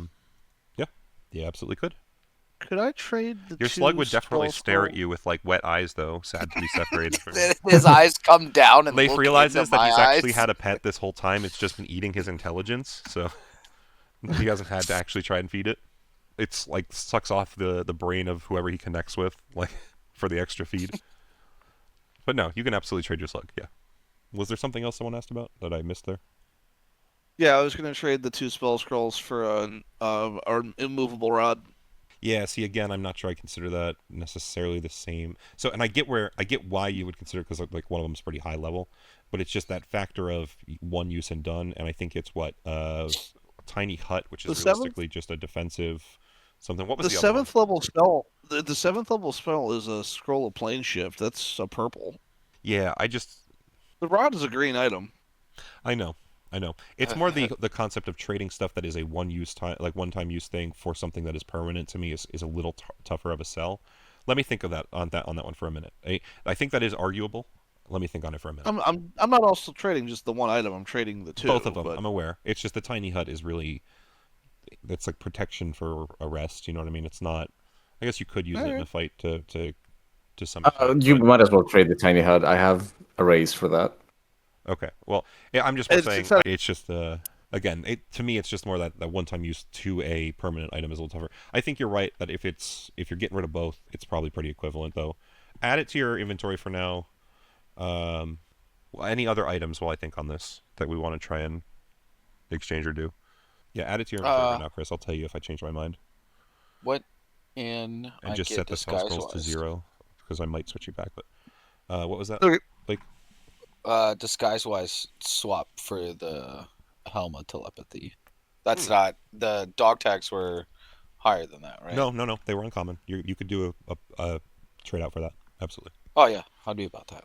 Okay. So then, if that's what you want, then Jim and I absolutely will pull another one out as Marino reaches up to take the slug off your head. She pets it and tells you that they take it, pet it, and tell you that they'll take good care of it, and then it gets put below the desk, and you don't see it anymore. Okay. Is there a name that you want carved onto the tag? Oh. Yeah, give me a second. Yep, no rush. Again, I was just asking because if you were, the fact that you were trading for it, I thought maybe you had something in mind. Well, I do, unless anyone else remembers the Mind Flayer's name that was in the castle in the dungeon. If you want to roll You want to walk around as a Mind Flayer? If you want to roll a history check for that, I will absolutely let you try and remember. Yeah. You want to stick out more. Well, no, you said wait, carve a name. Oh, into my bad. I thought you meant. Well, hold on. I thought you meant for the slug, like you were naming the slug. Oh, no, actually, you know what? I'm getting named. But no, I case. like this idea though that as the slug gets put below the desk, you all just hear Leif like. Hold on. I'm actually gonna look up the name now. I like the idea that this is something Leif has been holding on to. He's never said it out loud because the slug has always been telepathy with him. But like, he's actually called it by the name of the Mind Flayer from the Mind Flayer. the Fortress. That's so funny. Hold on a sec. I actually have to figure out. So, oh man. Just looking at my notes. Okay. Fred, this is the free one. Yes. Awesome. It's not the premium one. What the fuck? Why is this not working? Ooh, I know who I'm gonna have her turn into. Yeah, Fred. Absolutely. Add it to your inventory. I guess the rest of you, just to, because it is technically something you're officially aware of. Marino and Bradness would quickly discuss a little bit more, and then Marino would reach below the desk and pull out essentially a wooden broom that seems pretty mundane looking, and just hands it across. Oh, interesting. Okay. And I would say it's for my cauldron, as he looks at the rest. Ladle for those. Oh, yep, one of those too. The cauldron came with one. Yeah. Oh my fucking god! Wait, no. I thought I knew what you got, but oh my gosh, it's not possible. So we'll see. And then to answer fucking Blake's question, let me get back to the castle. Sun Blake. I just have fuck you written under 28 Mind Flayer. 33. Oh no, I can't find it very quickly. Where was this fucker? This fortress is so fucking big, dude. My god. I forgot about how big this thing was. Oh, it was chained to the statue, wasn't it? Yeah. Yeah. Mind Flayer, here it is. Klondor. Oh no, sorry. Klondorn's the Duergar priest. F''YORL. I'm just gonna say it's gonna come back as Klondike Bar. That's actually what I wrote underneath the Mind Flayer. I thought I just wrote "fu" because I glanced at That's it. so funny. I was like, "Oh, I wrote in my notes Mind Flayer. Fuck you." Yeah. No, nice. All right. Okay. Chris, just send me the portrait for that if you still got it. If not, Yes, sir. Come up with something else, and then I will. I got the photo. I got her photo still. All right, so I'm gonna do this for you, Chris. The redhead.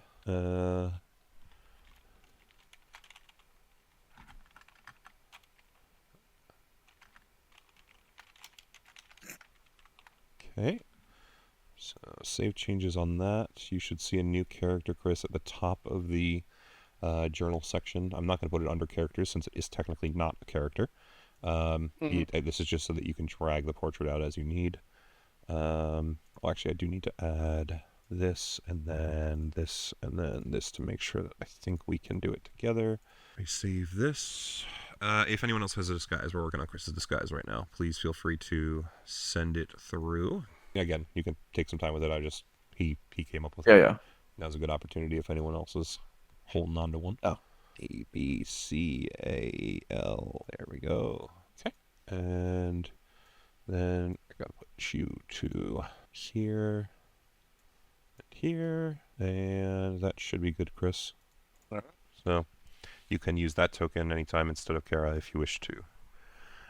So I guess the rest of you would see Kara take and put a dog tag of disguise on and suddenly transforms into some sort of a half-elf looking creature. Still female. No wings. Pretty significantly different gear. But otherwise, yeah. Kara is now fully disguised. Kara, what's it feel like to not have wings for the first time in a long time? Oh my god, it's so fucking light. Yeah, you all watch Kara like stretch her shoulders the way that like women with giant tits do, right? But she's not doing it because of the front. She's doing it because of the back. I could sit up against a chair and not have to worry about people stepping on it. I don't have to turn the chair around. No, again, no pressure. This is something that can be done anytime. Just figure it out after. I mean, I'll create like a full identity at some other point, but I think physically speaking, at least, Mace would disguise himself as. Chris, you don't have to worry about the dot anymore since you have a portrait. That was the reason I was doing that, just to keep track. So I guess before I decide, I guess I want to make sure of something. Oh. With this disguise, since our changes while physical are strictly, non feature oriented, I guess, for lack of better words, is size a factor? So, I will let size be a factor in the sense that if you wish to, like, say you want to be you do like the solar thing where you're a centaur and we do it as size large, that would be fine. You don't necessarily get the size bonus. So, you know how like when Kara sizes up or the fact that it's size large for carry weight and all that, right? Like, because. But if I want to say fit in a hole, for example. If you wish to size down to a size small, you can. So I think Gemini will offer with this. He would tell you probably have the ability to go one size larger or one size smaller as you see fit for the disguise. If you're becoming a gnome or a dwarf, something that is generally a size the smaller size of medium or actually represents a size small, like I know some characters do. Yes, it would absolutely. You can racially shift your size if you're shifting to a different race. It would work while you are in the disguise. Yeah, I mean, it's really not much different than when Kara kind of spends her charges to size up or down, right? Got it. She can go bigger and more so than smaller, but I think we have enough other things that are size changing that at this point it would be fair enough, yeah. Yeah, okay. So then, given that, I think my choice of disguise will be a gnome. Okay. I'll figure out an identity later, but physically speaking, that's what we're talking about. Just find a picture for yourself. You can think of a name. I will add, not a handout. Token. I will add a character for you as well, Claw. Claw. And we can adjust the name and character portrait later. I'll give you one as well, Blake. You can we can go as we go. Again, just keep the blue dot until we make these you fill the thing out with a portrait to use, but otherwise, you can just fill this out as you, I guess, come up with something. Yeah, that's fine. Just whenever you change the name, leave dog tag. That's in my opinion the easiest way to just kind of differentiate, because that way you can change it on the counter at the bottom. Got it. And actually, Blake, you might not know this. I don't know if you've controlled multiple characters. Actually, you have Snow Puppy, don't you? Yes. So if you go down to where the chat window is, you see how it says as? You can actually select to do something as Snow Puppy versus as Leif. Yes. Okay, so you'll also be able to do that as the disguise once it comes through. So that leaves us my second rare item untraded as of yet. Unless anyone else has something that they want to do with that, I think I'll just start figuring things out for myself. Did I do this wrong again? Save changes. Why is it not? Sorry, say that one more time for me, Claw. It didn't pull the Blake sheet up immediately for some reason. Oh, no worries. I was just saying that unless anyone has, their own idea of what that the Ring of the Ram should be traded for, then I'll just start trying to figure things out on my side. Well, and keep in mind, again, Gemini already told you that he will be at Bryn Shander as well. So should you change your mind and want to do something else with it by the time you get there or during your time there, you can always do so. Okay. So, yeah, whatever you want to trade it for, or if you want to hold on to it and do it later, that's totally fine either way. All right. Maiden P steps up, pulls out this scroll, opens it up, and says, extremely powerful scroll. You actually see, for like the first time, all of you, Gemini's eyes almost seem to like light up, and you know that there's no actual light there, but the joy the that monocle it seems to falls express, off. No, not falls off, but you see a very sheer joy enter his countenance. Yes, do bring that over here. I actually have big plans for this if you are willing to trade it over. I have a huge thing in mind for that. Yes. I still want to I release. actually had an idea about combining both versions of this and turning the meteor into a Tarrasque. We just need to put the ring on A Tarrasque meteor. Yeah. The scroll of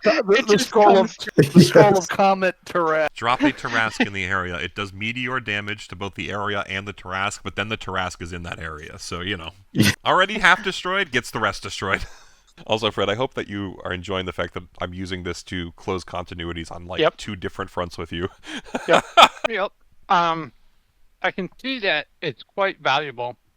And I know you had spoken of the weight of spell scrolls compared to magic items, but this packs quite the punch. Well, and it is actually also quite special in my occasion as well. The sort of let's just say I have a whole nother side to the Mysterium. All of you will learn about it eventually.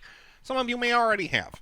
But one way or another, that would be very valuable in my hands for the other side of how this place works. So, we can discuss terms. We can discuss good terms, for sure. Gets pulled into the Mysterium, sees the Tarrasque on the field. Oh, you dick. Well, actually, no. So, if this does happen and Fluzak trades us in, you will all basically be seeing as both players and as characters the connection of essentially an idea he sent me that is phenomenal, and I'm going to tweak a little. But I literally told him when he sent it to me. For the longest time in my Mysterium notes, I've just had a note that says Tarrasque fight, but I haven't been sure about how I wanted to do it, and he gave me some very good ideas and insights on that. So essentially, by Pluzak trading this scroll in, I'm going to be at some point having you guys do a Mysterium Tarrasque fight, and it is literally Fred giving me the scroll and the idea. So that's what I meant when I was joking a second ago about all the literal fronts of connection here. Also, Ravnus having been in the first Mysterium, this I guess technically became the canonical timeline point in which Ravnus was pulled in to join you guys there. So yeah, very fun little things, but. Regardless, Fred, I sent you an item. I see it, and I don't see any reason not to. I mean, I'm very curious. I would give this to Ravnus. Ah, interesting. Okay. If that's the case, then let me take another look through. The first one, you would be going to second level, correct? Damage absorption? No. You would not? Oh, I thought that something with your subclass already did that. Okay. No, he has Cold, Psychic, and Thunder. Thunder, not lightning. Not lightning. Okay. That I think I'll really be getting lightning damage. but you never know. No, you never know. And I mean, for the character, I see why thematically this would be interesting. This would boost your AC by about 5 as well, correct? What the fuck? Oh yeah. Am I reading that I right? didn't even. Yep. That puts you up to probably about the rest of the party, though, right? Like, what are you at, 14, 15 currently? I'm at 13 right now. Yeah, so that actually just put you kind of in line with everyone. I already have dark vision. I could already see through everything. It gives you additional anyway, so that's always good. The speaking thing doesn't matter for you. Nope. I'm gonna say yes, Fred. I'm gonna ask, do you have a little bit of time after to hang around and chat about that last one? Because I'm not sure. I just want to make sure we're on the same page. Where I think almost everything would be affected by that. I just don't know if legendary counts. I don't think so. You don't think so? I think legendary would supersede that. Okay, because that's the debate internally for me right now. So we'll discuss it. Regardless, I'd say yes. This would work. You can definitely take this for this role and give it to Ravenous. I think that'd be totally fine. Yeah, we just got to make sure. I'm kind of on the same page as you. I think it would supersede it as well, but I could see arguments either way. But as long as you're okay with that, Day, I think that's... Yeah, I mean, I didn't think it was really that overpowered. Well, it's not necessarily... The biggest thing is AC and... Well, and I do think that the last one will be really good on everything up until the final fight is the best way to put it.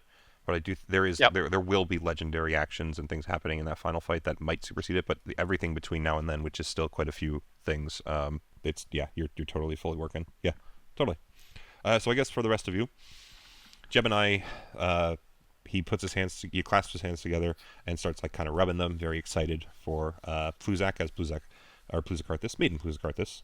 He's going to be using the full name, very respectful. Approaches the desk and he kind of shifts over to meet them there, and hands the scroll over.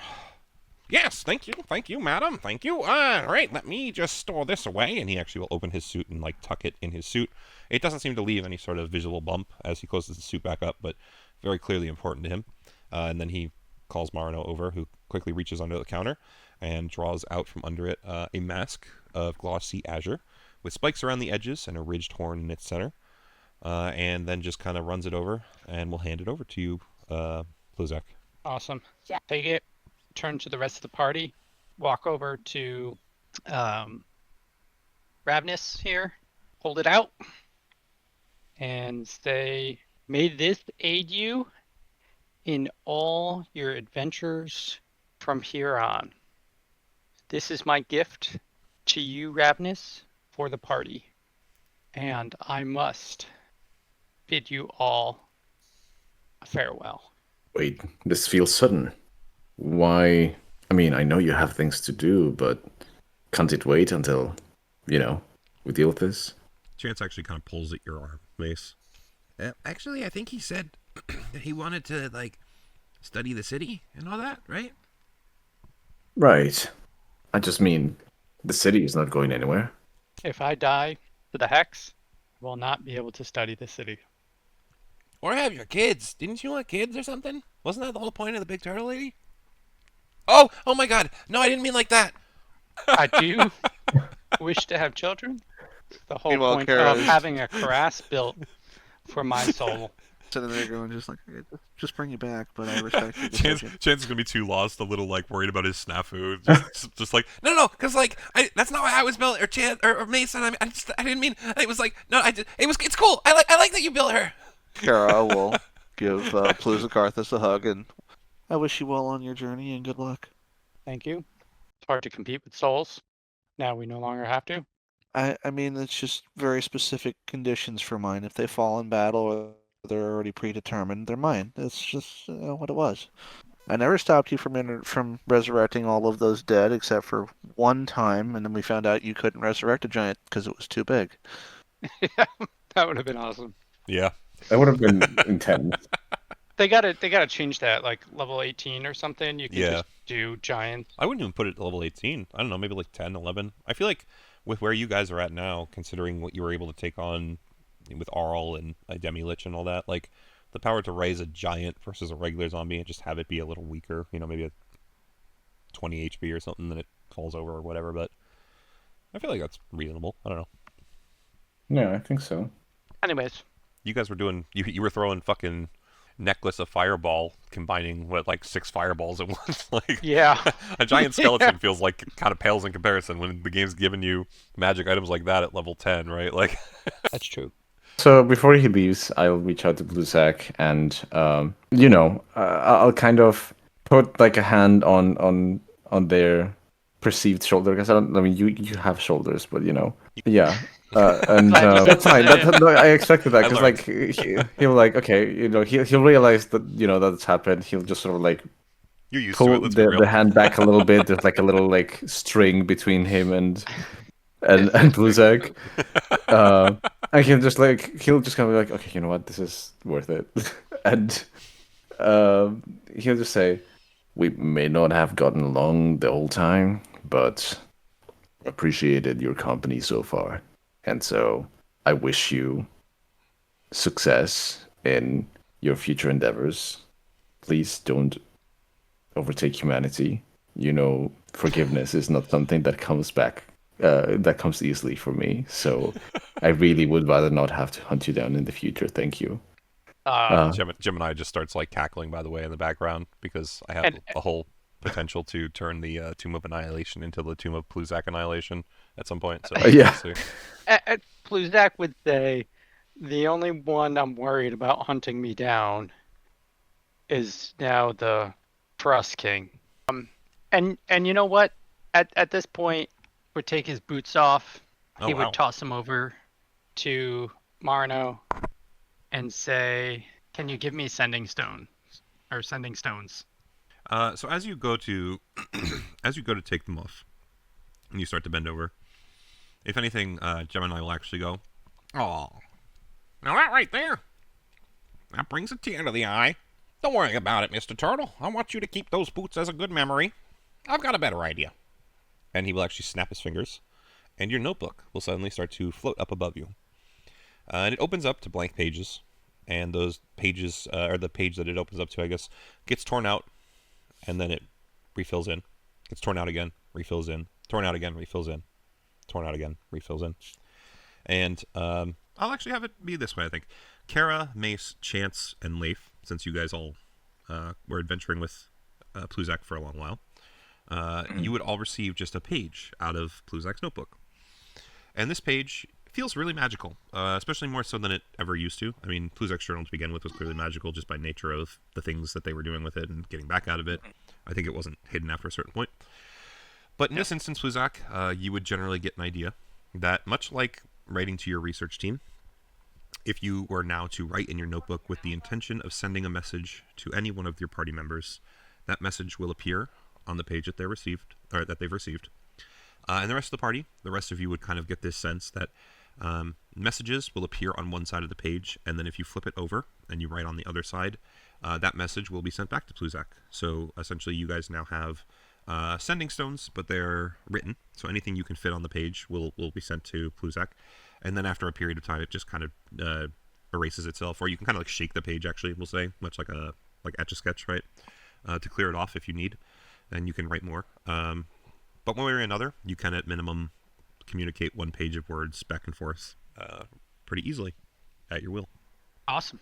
Pluzak is a letter away now. That's cool. That's very cool. Hey, I needed a way to pull Pluzak in for an epilogue anyway, so works for me.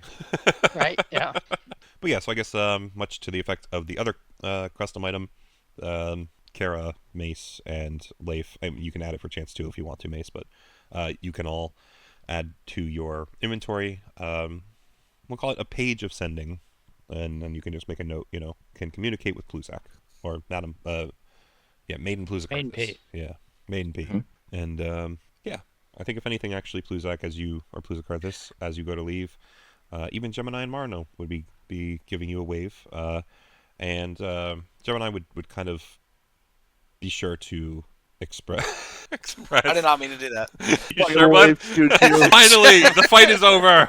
A pager is great, Mace. Oh my god. As you go to leave, the rest of the party would just see, essentially, Pluzak, your shadow, starts to shake and warble a little bit, and as you step towards the door, your shadow gets left behind, and you walk out a free man, as the curse of the hex, essentially, the thing marking you as a piece in the game that is currently ongoing under Gemini and Marino's watch slides slowly across the ground and positions itself underneath Ravnus as he is now locked in the Hex's game.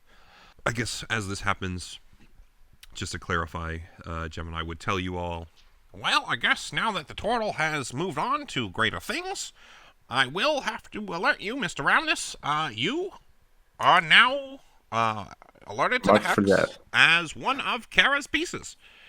So that means you will, much like the turtle still needed to, potentially need to die if she is to die. So you've kind of got a big old crosshair on you now. Have fun. Yay. Welcome back. Looks like just went here. The whole party just like throws Yeah. a handful of confetti. Sucks to be you. You chose this.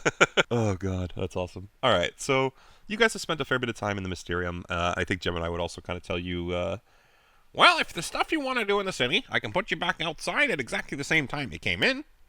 Or if you'd like, we can have a couple hours passed. Well, what you feeling? It had a couple hours pass. What time would it be? Whatever time you need it to be. so this is an offer from Gemini, essentially.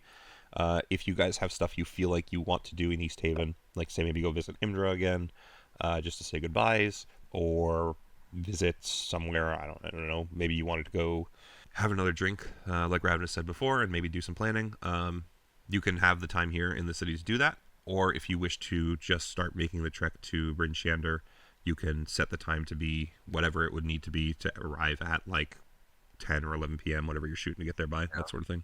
I think that's probably for the best. If anything, I'm going to let you guys discuss it. It's about that 7 o'clock time for me that I want to give the dogs their bones, so I'm just going to stand up and do that, hit the bathroom. You guys discuss, hit the bathroom, get drinks, whatever you need. I'll be back in a bit. Yep. Okay, so I am going to need suggestions at this point. I'm either thinking of getting a cloak of displacement, which is kind of stupid for Maze, or getting a weapon of certain death or a vicious weapon to add that component onto chance. Why would you use the cloak of displacement out of curiosity? To be even harder to hit. That's the one that gives disadvantage on being hit. Oh, okay. I thought that was something else. No, you're thinking of the Cloak the Monkbank, which allows me to cast Dimension Door, which I could do. It gives disadvantage on attack rolls against you. Yeah. Oh, I gathered after it was explained. So either take less damage or do more damage. Yeah, pretty much. I mean, at this point, I've scrolled through the list of items that I could get in exchange for an item of that rarity, and nothing really called my attention too much. I thought maybe the thing where I don't allow the enemy to heal after I've hit them for a turn, that might be useful. I don't know what the Hex is capable of, but I also thought about like an armor of necrotic resistance, which is also, I feel like the Hex might deal necrotic damage at one point or another. But yeah, again, I don't know just how useful any of that is. I don't know what kind of damage he's gonna deal. Me neither, but that's just my best guess. Yeah, cloak of displacement. It looks like if you do get hit, it then doesn't work for the rest of that turn. Yeah, but it's just one turn, and as it is, Mace is fairly hard to hit to start with. So even if I do get hit through my armor, through the cloak of displacement, then it's just one round of not having that benefit.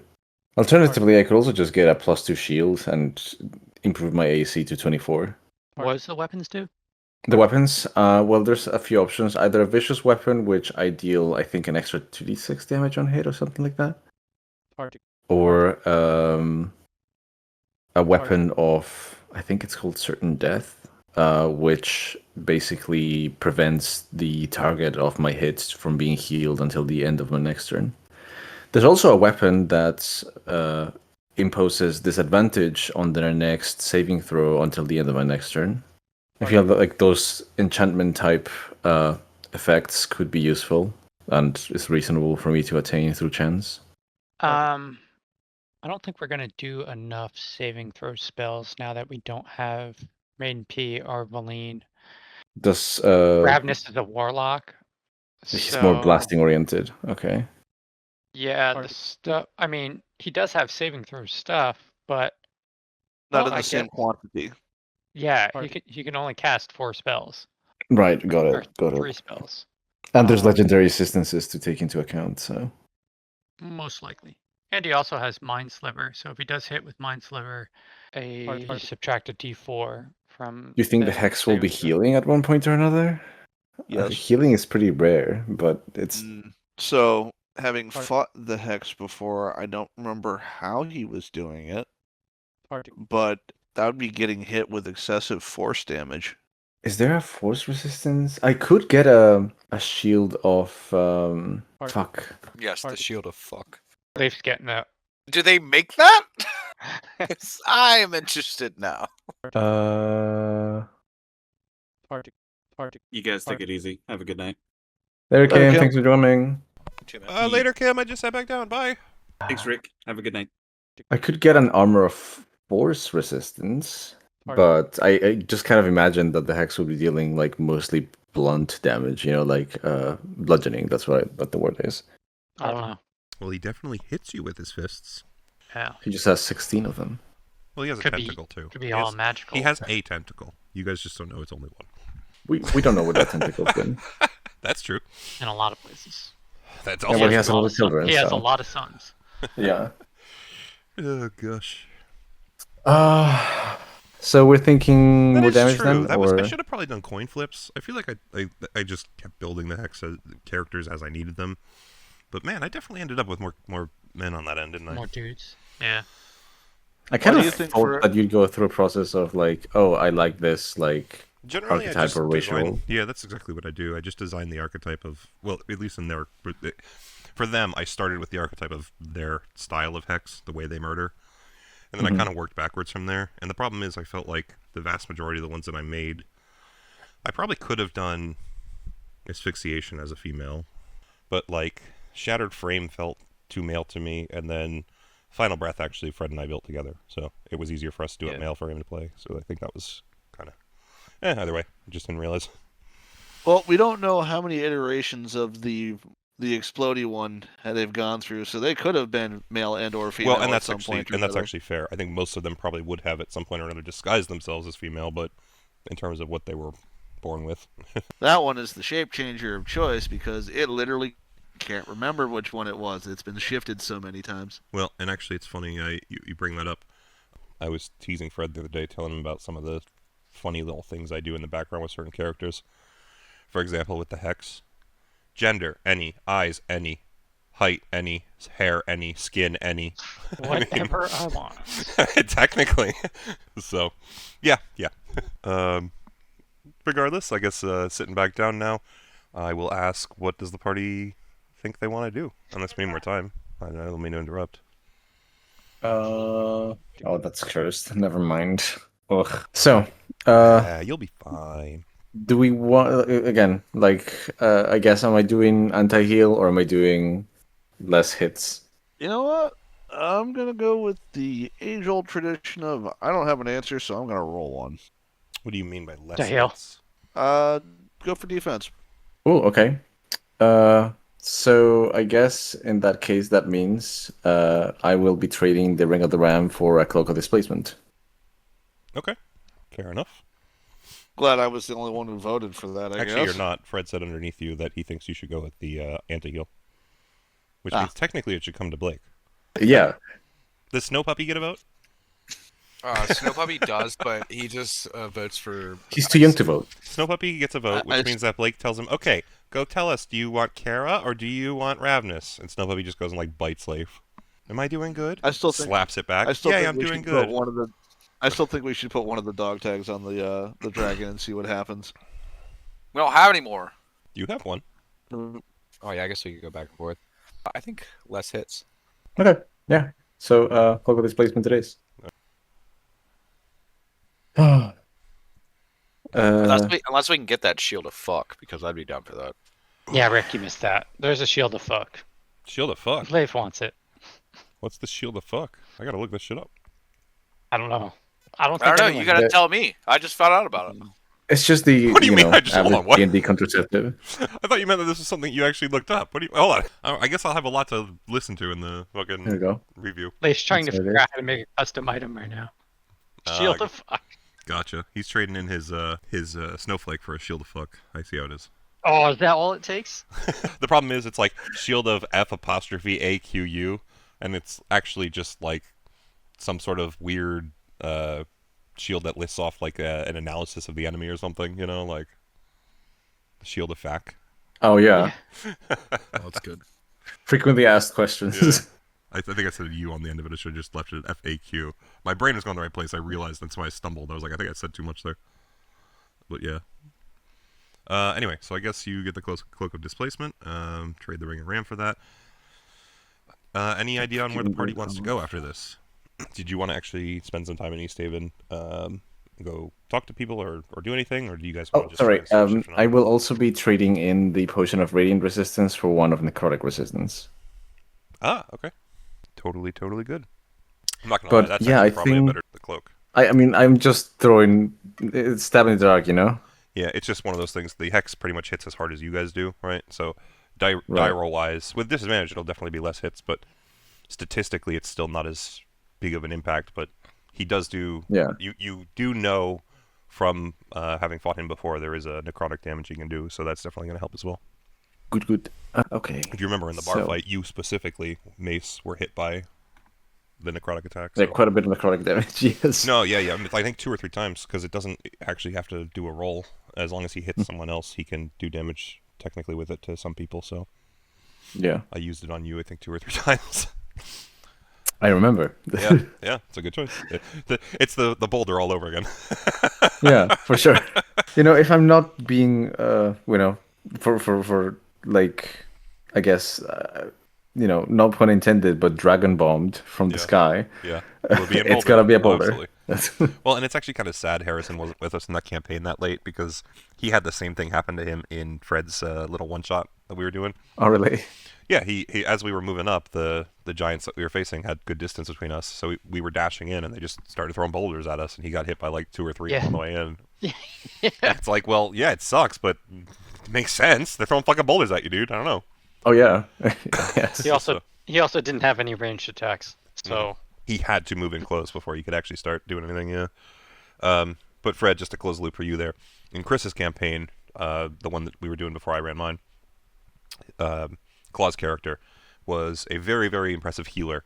And so any enemies that kind of had any level of understanding of how our party functioned, whether it was during the fight or before by like researching us, basically were like, yeah, this thing needs to be wiped out. So dragons would literally pick him up and try and drop him from the sky to kill him, and giants were just tossing fucking boulders at the distance just to wipe him out, you know? So. And it was so effective. Oh yeah.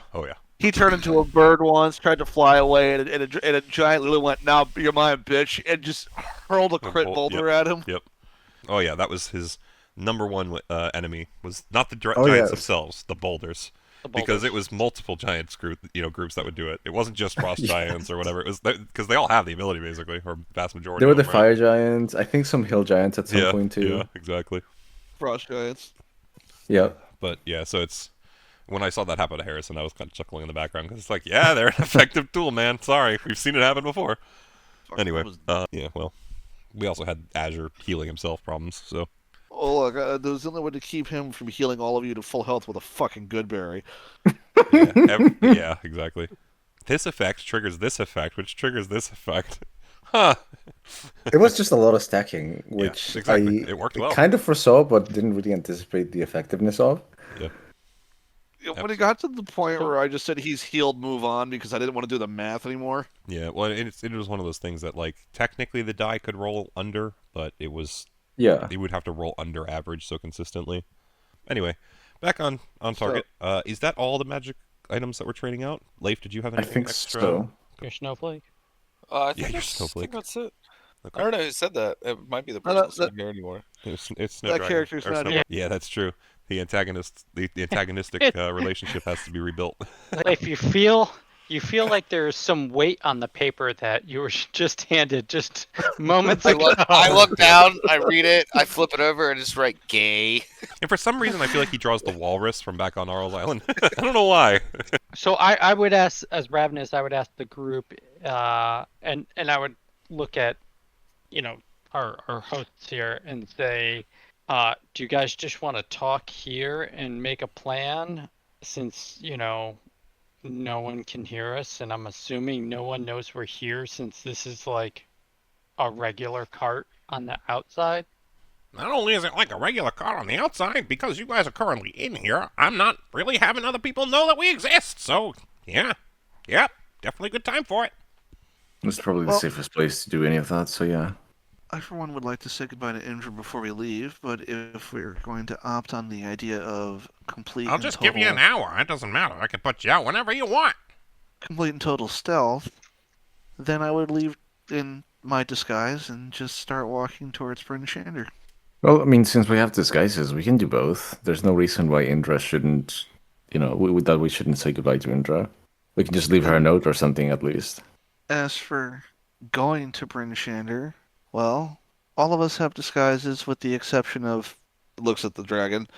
And Ravenous isn't. So, yeah, I was okay with the dragon because she knows us. I'm pretty sure every other town we come to is going to lose their fucking shit if they see a dragon. As you say that, Ravenous is going to put on the mask that Maiden P had given him. It's a fucking white dragon mask, isn't it? Blue, but yeah. No.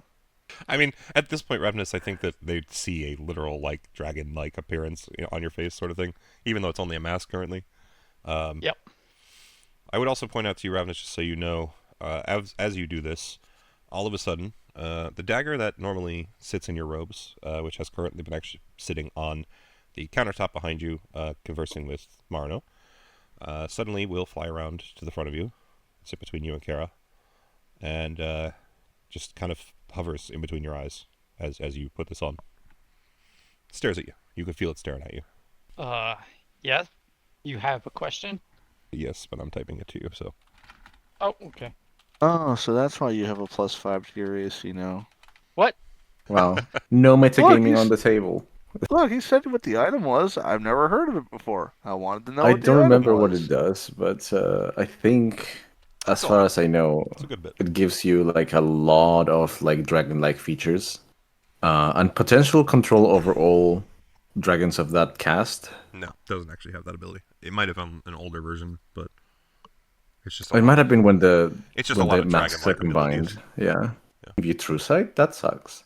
Fred, I'm not sure I understand why you're saying that. Oh, I didn't mean to click that. He wouldn't know what it is or what it does. Okay, but I guess He's I guess not attuned to it. right. But I guess what the thing is asking is, do you know how it's making you look? Right? Like, do you know what's on the other side of that mask? Like, did you look at it before you put it on? Yeah. Okay. Then. Speaking of, this is More just metaphorically. maybe a suggestion outside of the game, but wouldn't you rather keep the attunement to that item, considering how important it is? He didn't have it at the I didn't time. have it. Right. Okay. I mean, he could ask about changing it potentially, I guess, but it hasn't been offered. So, you all, by the way, are watching as this is happening. Basically, Ravenous and the dagger are staring at each other. This mask in between the two of them. Gemini has a bucket of popcorn that he is currently throwing against his face mask, and it's just bouncing off and then immediately falling into Marino's mouth. So, what exactly are we missing? Not sure. I'm thinking it's probably another sentient weapon situation. Leif would know that. Right? He was there last time the dagger said something. Yeah, but Leif knows a lot of things, but doesn't often register them. Leif's seen a thing or two. Sometimes too much, one would argue. Should we just go in a chat? Actually, I don't know how much longer you want to. no. Here's the thing. I don't want to, but I do Okay. feel like the rest of the group at this point would be aware that clearly you and the dagger have something going on. If someone wants to ask, I'm not saying that you can't tell people what's happening. It's just I don't think anyone has necessarily cared. Sure. Miz would take initiative, I guess, and say, so, you're gonna introduce us to who or whatever you're talking to? Hold on. Don't say anything yet. Fred, I got to type something before you can say something, but this would appear in Mace's head before you get a chance to. You can say anything you want, Fred. I'm talking to my protector. Well, your protector needs manners. My protector needs manners. Why would you think my protector needs manners? Well, assuming whoever just sent a psychic tell-off to my head is your protector. What did he say to you? He tried to shut me up, but by the looks of it, there is a specific turn of phrase that I learned when we were in Dragon Kai's area, and he said something along the lines of empty vessels make the most noise. So I'm getting. Wow, who's attacking who now? I'm just saying that's just the impression I'm getting at this point. Okay. Well, but I'm not trying to offend anyone. This is a protector from a guardian from Dragon Kai. Dragon Kai has given to me to assist and aid. And I'm not sure exactly what he said, but I would hope it was not something to ruin the friendship and the bond that I have between this group. Look, I'm not going to take it up against you or anything. It just seemed sudden and uncalled for, but hey, maybe I'm just used to more straightforward people. So, whatever the case may be, is something the matter? The protector wants to know why I'm donning a mask of a dragon. As you know, Dragon Kai is a dragon. Mm-hmm. And it seems the protector is also a dragon potentially, because he is saying he's of that race as well. Why is it a problem if you're wearing a dragon mask? He thinks I am mocking the dragonkin, and I told him I'm not mocking. I would be honoring them, as Dragon Kai has changed my life significantly. And this mask will also help me pursue the goals of defeating the Hex. I've heard that dragons come in all kinds of, shapes and personalities, but I don't know. Some of them are prideful, some of them are not. I imagine that you might have to live up to a certain expectation if you're going to be representing their lineage, especially in front of someone who seems to take it so seriously. Protector take offense to us traveling with a dragon. Looks to Snow Puppy. Yeah. So, I think at that point, the fact that the party has been talking enough about and around it, the dagger at this point would speak up for itself. It is a telepathic communication directly into all of your minds. And it seems to be a much more powerful presence than you would have initially guessed just from the fact that it's a dagger. But at Ravnus's explanation so far, it, of course, would make some sense if it is truly draconic to some extent. The little one. It confuses me. I've never met a dragonkin so completely bereft of any sense of intelligence. Oh, it's just a white dragon. I imagine that. Stupid dragon. Oh, man. I mean, white dragons are technically a little bit less intelligent than most to begin Are with, they? but Okay. there is a sense by which it does grow into the ability to at least talk and stuff. But I mean, it's at an intelligence of 5 right now, just to let reference to all of you. So yeah, I think based on the type of dragon, a lot of them are just kind of feral in their early years. And gold dragons, white dragons do gain an ability to talk eventually, right? Like, because all dragons do, but it's definitely more of a wisdom. What's what I'm looking for? Instinct-driven sort of dragon than it is like a smart planning dragon. Kara will continue. It's a juvenile white dragon. I'm surprised we've got it to follow us and obey us for as long as we have. I have some insight, if you wish it. Yes. Oh, so now he's... notebook. How does Leif feel about this? I want Leif to chime in here. Leif is like, so he has big puppy? Oh God. Are you here, Blake? Okay. Yeah, I mean, Leif is still on the fence, whether or not he knows this is an actual dragon. Like, he's pretty sure, but it's just a snow puppy. Like, he doesn't know. Maybe this is a small one. He hasn't seen, small dragons before, so he doesn't know if this is gonna get to a big one. So he's like, "Oh, it's just a little snow puppy. What could be the worst thing that happens?" 2.0. Well, I can tell you this, as it currently exists, it's very instinctual. All of my attempts to communicate with it have been met with low-level thought, the sort of thing I would expect from dragon children in eggs, by my own account.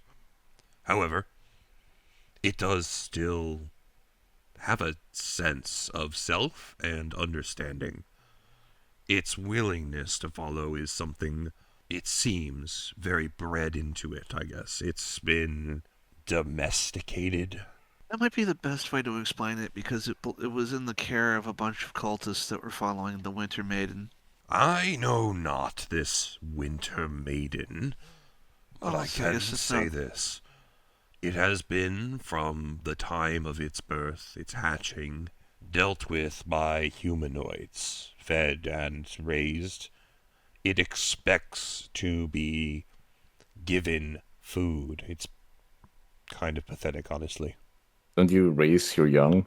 We raise our young the same way you... Looks at you, Mace. Turns to Kara. You would raise your young. We teach them. Let them grow in what instinct can provide, and show them what is needed beyond. Dragons are powerful, intelligent, and wise. Charismatic, strong, dexterous, and with a strong fortitude. So I had to kind of go through it in my list in my head and actually say it the right way. No, it's we are able to overcome all other living beings with our power. So, any tips for raising one? One of my kind, plenty. For raising that thing, good luck. Right. Yeah, we kind of figured it wasn't your average dragonling, considering... Sadly, it might be for your world. Dragons are declining as a race. My lord is attempting to stop that, but all in due time. I think he just suggested ethnic cleansing. What? No, what are you... What? No. We wish to... We want to collect the...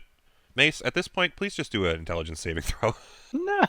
This thing is kind of tired of you. Considering before, plus now you're... No. Why are you making the disadvantage? A good question. It was just still an 8, I don't know. But either way, the fact that it was an 8, it's a 2 and a 1. Like, he could not have rolled worse. Give me 1 second, Mace. So essentially, you feel like... I would say that, like, you have enough magic knowledge, right, that you know kind of spell effects. And it almost feels like a mind sliver. It hits you, but with such an incredible amount of force and expertise behind it that as this spike of psychic energy is driven into your head, it not only seems to connect with a significant amount of psychic force to begin with, it explodes and blooms into a gigantic pain of 51 psychic damage. Jesus Christ. Okay. Fucking Mace goes to say something, his head just explodes and he falls over on the carpet. That was an exceptionally good roll, I think, but either way. Good thing you have the Morning Lord blessing. That's true. Oh my god. Yeah, I guess so, yeah. Thank you for keeping track of that, Fred. You know who doesn't? The good news is Ravnus has the dagger, so you never know how that might help, but... That's true. So Ravnus, I guess for you, this would be the first time you've seen the dagger be offensive in any way. The gem seems to just glow, and then I guess you would watch as Mace responds in some way, however you want to respond, Mace, but, you know... yeah, so what would happen is Mace would suddenly just kind of, like, hunch over and cough, and there would be, like, a bunch of, like, oil on his, gloved hand. And like this happens for the rest of you. You watch as the dagger's like gem starts to it glows really bright. This happens, and then it starts to fade and blink out for half a second. The dagger starts to fall towards the ground, and then catches itself, raises back up, and you just hear, "Worth it." So at least for you, Mace, it seems to have received some level of backlash. So you do know that. But okay, there's a little bit of like satisfaction that comes from it. But so to prevent that from eating random pedestrians, is there any advice you can give us? I mean, I can keep talking at it, but you guys doing the same would probably work just as effectively. Slap it if it tries to do something wrong or right. I don't get it, honestly. It's like the back of the hand more than the front. Leif's already learning the preferences of Snow Puppy. Well, it tends to just respect me. I'm glad I can help out. All right. Already. How about this? I will offer you this only because Bokchan here is a little bit involving himself with you. I will offer this. I have some extent by which I could work to charm and command the wormling. So if it needs to act in a certain way, or if you need it to understand something specifically, it is possible I can assist. I, however, can only do this a few number of times daily. My powers are not as strong as they used to be, and my lord believes that in adventuring with Sir Ravnus here, I may gain back a lot of what I have lost. Just because this has happened in the past, and I need, just because this has happened in the past, and I need to confirm this may or may not be the thing. Did you lose a fight and have your soul stuffed into a dagger? No. The kind of dragon I am, my race is able to take the form of certain objects if we weaken. I normally would be able to represent myself as a full dragon. I guess let me put it this way. Have you met dragons capable of becoming people? Much like my lord. Not recently.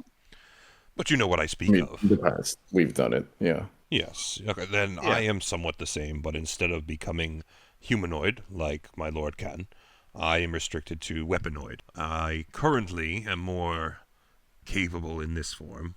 I cannot really return to full form. But as I said, my lord sees some sort of purpose in my adventuring with Mokjan here, so I do what I can. And then just for you, Fred, the term he keeps using is young lord in Dragon Kai's language, essentially. So Okay. he's treating you as someone gonna extra special. There's like a big level of respect to that term, right? Like Higher level of cultivation. actually, kind of, yes. That's actually cultivation is probably the right term in terms of how they view the world. Yeah. Yes, yeah. I am now familiar with that genre, so I am very interested in that whole. Glad, because it will definitely come back in the future. That was the whole reason I included that. Was that is my way of having multiverse easily, because Dragon Kai's realm can connect any two places with portals. D&D is definitely no stranger to portals, right? So For sure. the bigger And problem is we have Kara, so. yeah, absolutely. The bigger issue is whether or not people actually remember what that realm is called and can interact with it in the future. But we'll see. Someone's going to reference in passing that realm, and just everyone's like, "Nah, we have no idea what that is." Damn it. Yep. Right over our head. But regardless, I guess at this point, Fred, it would turn towards you again one more time, by the way, and say to you, You still have not answered my question. What question? the last one that I messaged you. Oh. I think. Yep. Yeah. So, well, kind of did. One, it brings honor to the Dragonkin. You feel like a mental nod, definitely accepts that. Two, it bestows power that'll help me defeat adversaries. So you wish to seek the strength of a dragon? You wish to become one? Never thought of it that way, because I wouldn't think that would be possible. Do you wish to use this power forever? I don't know what powers it will grant me. Sounds dangerously like a Faustian bargain. I will tell you this. If you dishonor dragons with that mask on, I will take it off of you. However, I sense strong draconic power from it. Something worth being reverent towards, and something I believe I can learn from.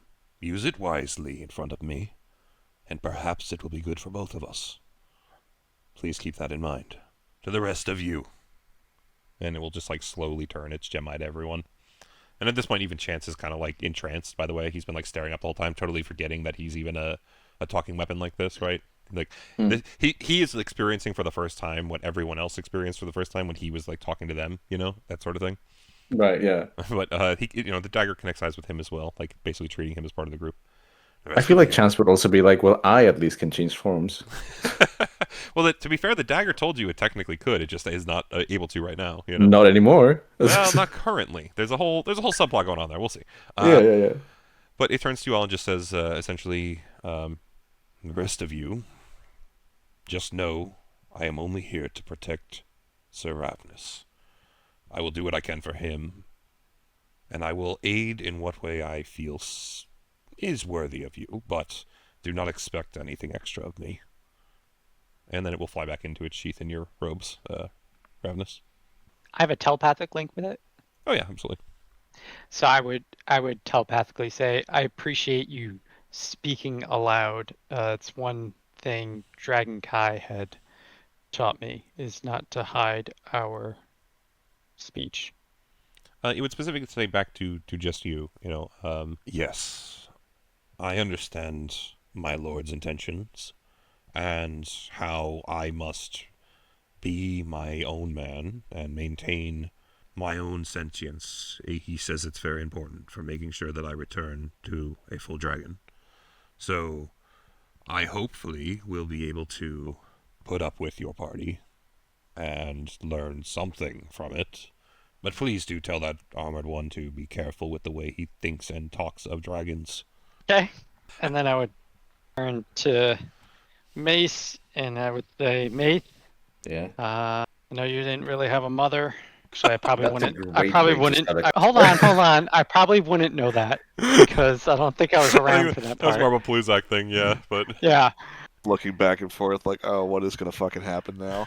If you don't have something nice to say, then please don't say it to our friends, our group, our party. If it's somebody else that's outside the group, go ahead. I'm sorry. Am I to understand that you're giving me social cues for a group of people that I've been hanging out for the past who knows how many weeks? 87 days. And Well, Sarah's correct. meanwhile, the person who sponsors you, who blasted me in the psyche, gets away with it scot-free? Am I understanding the situation correctly? it wasn't scot-free for him. And on top of that, I'm now part of you. He is part of you. Part of us. And also, just to clarify for you, Mace, or for you, Claw, I guess, just so you understand, the dragon actually, or the dagger dragon, took the exact same damage you did. That's what I meant. That's fine. Show. That's fine. I mean, like, that's really doesn't concern me. Okay, that's fine. That's fine. Totally cool. I just wanted to make sure it came across that it did take damage. No, it's fine. Yeah, okay. I think Ravenous had a good point earlier. I'm down for a drink. I've got the chemical test strips. I will safely be able to have one. Chemical test strips. She did. She got them. I've got the color changing nail polish. Oh, there you go. That's the straws too, right? Yeah. All right. So it sounds like Kara's saying, let's go get a drink and talk to Imdra. I think that was the kind of two things. Yeah, okay. May as well just, respond to Ravnus and say, okay, look, I understand that despite my ability to, get along with people, I tend to be a bit dry. And that, I've come to understand over time, that doesn't make me friends. Like it. So, I will take your words in stride, but understand that I don't take kindly to provocation. Mace, I'm just going to say it out loud for the rest of the party because I know they didn't know this. This only echoes in your head, but just like it very silently, like this is still from the telepathy, but like right. This is still the dagger. It's prideful. You've picked up on that at this point. I think it's like echoes very slightly in the back of your mind, like. Speak freely with insult. It only shows your weakness. It just reiterates that point. Right, of course. It's just going to tease you at this point. We're having this conversation. This dragon's an asshole, I'm not going to lie, so I got to play it a little right. That's fair. There's a reason it's been sent on this journey, let me put it that way. Kara's pointing to Leif and just, mimes a drink and just like over the shoulder, like, we going? We good? I feel like Leif is already at the door the second you mentioned that. Like, he's not even there. At this point, Kara can just like sense when I grip my weapon a little too tightly. Yeah, which is funny because you reach down, what's the word I'm looking for? Reflexively, and you don't find the weapon. You actually Right. find Chance's like he reaches up to you reflexively the same way you reach down to him, but it's not Yeah. quite Chance. It's human Chance. Like, I'm just looking at this like he's reaching up, you're reaching down. Right, and Kara right. grabs both their hands and puts them together. And goes, "We're leaving." Kara grabs both of them and pulls them the other way. Like if they had connected, Chance would have turned into the hammer. Like they were both on the same wavelength. Like, oh god. That's okay. Gemini Marno, thank you for your time. Yes, yeah, we'll thank see you in Bryn Shander. Don't worry. I figure you're gonna probably need us for something or another. Guys are always running with problems, aren't you? Yeah, And we you'd might have have. it no other way, would you? Exactly. He actually, if anything, you watch the mask wink, Kara, but like only you see it. So That's- Chance, by the way, would transform back into Chance hammer form. No, that's okay. Just kind of like crawl up your leg back to sheathing position, hanging from your hip. Someone left a weird turtle statue on the way out. Yeah. Well, and it's funny you say that, as like Pluzak is now stuck in the Gemini and Marno Mysterium. I can't leave! The barracks closet, you know.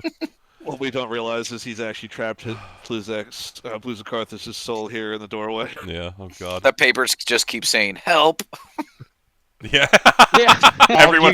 Everyone's already forgotten they have them, so they just completely don't look at them. It's like 3 years before Kara looks, oh shit. I was trapped in a closet. Oh, hang God. on. All right, Goes into the other realm. I'm missing a turtle. So I'm just going to speed this along a little bit, because I do want to try and get to Bryn Shander tonight. Do you guys want to go tell Imdra you're going to get drinks and you want her to come join you, or are you just going to get drinks and not care about Imdra? Or you can go after. I don't give a shit. I'm just trying to... Basically, Kara's just going to speed her way over there, tell Imdra what the plan is and that they're leaving tonight and that they're grabbing drinks, and then you go grab drinks. If Imdra comes along, Imdra comes along. If she doesn't, she doesn't. Yeah, I mean, if you do approach Imdra and let her know that you're trying to grab some drinks and then get out of here, head to Bryn Shander, she'd probably join you for one. Something small, and then back to work, of course. However, as you approach Town Hall, you come inside and you actually see a lot of people like running back and forth trying to get something or other ready. There's some sort of big event happening.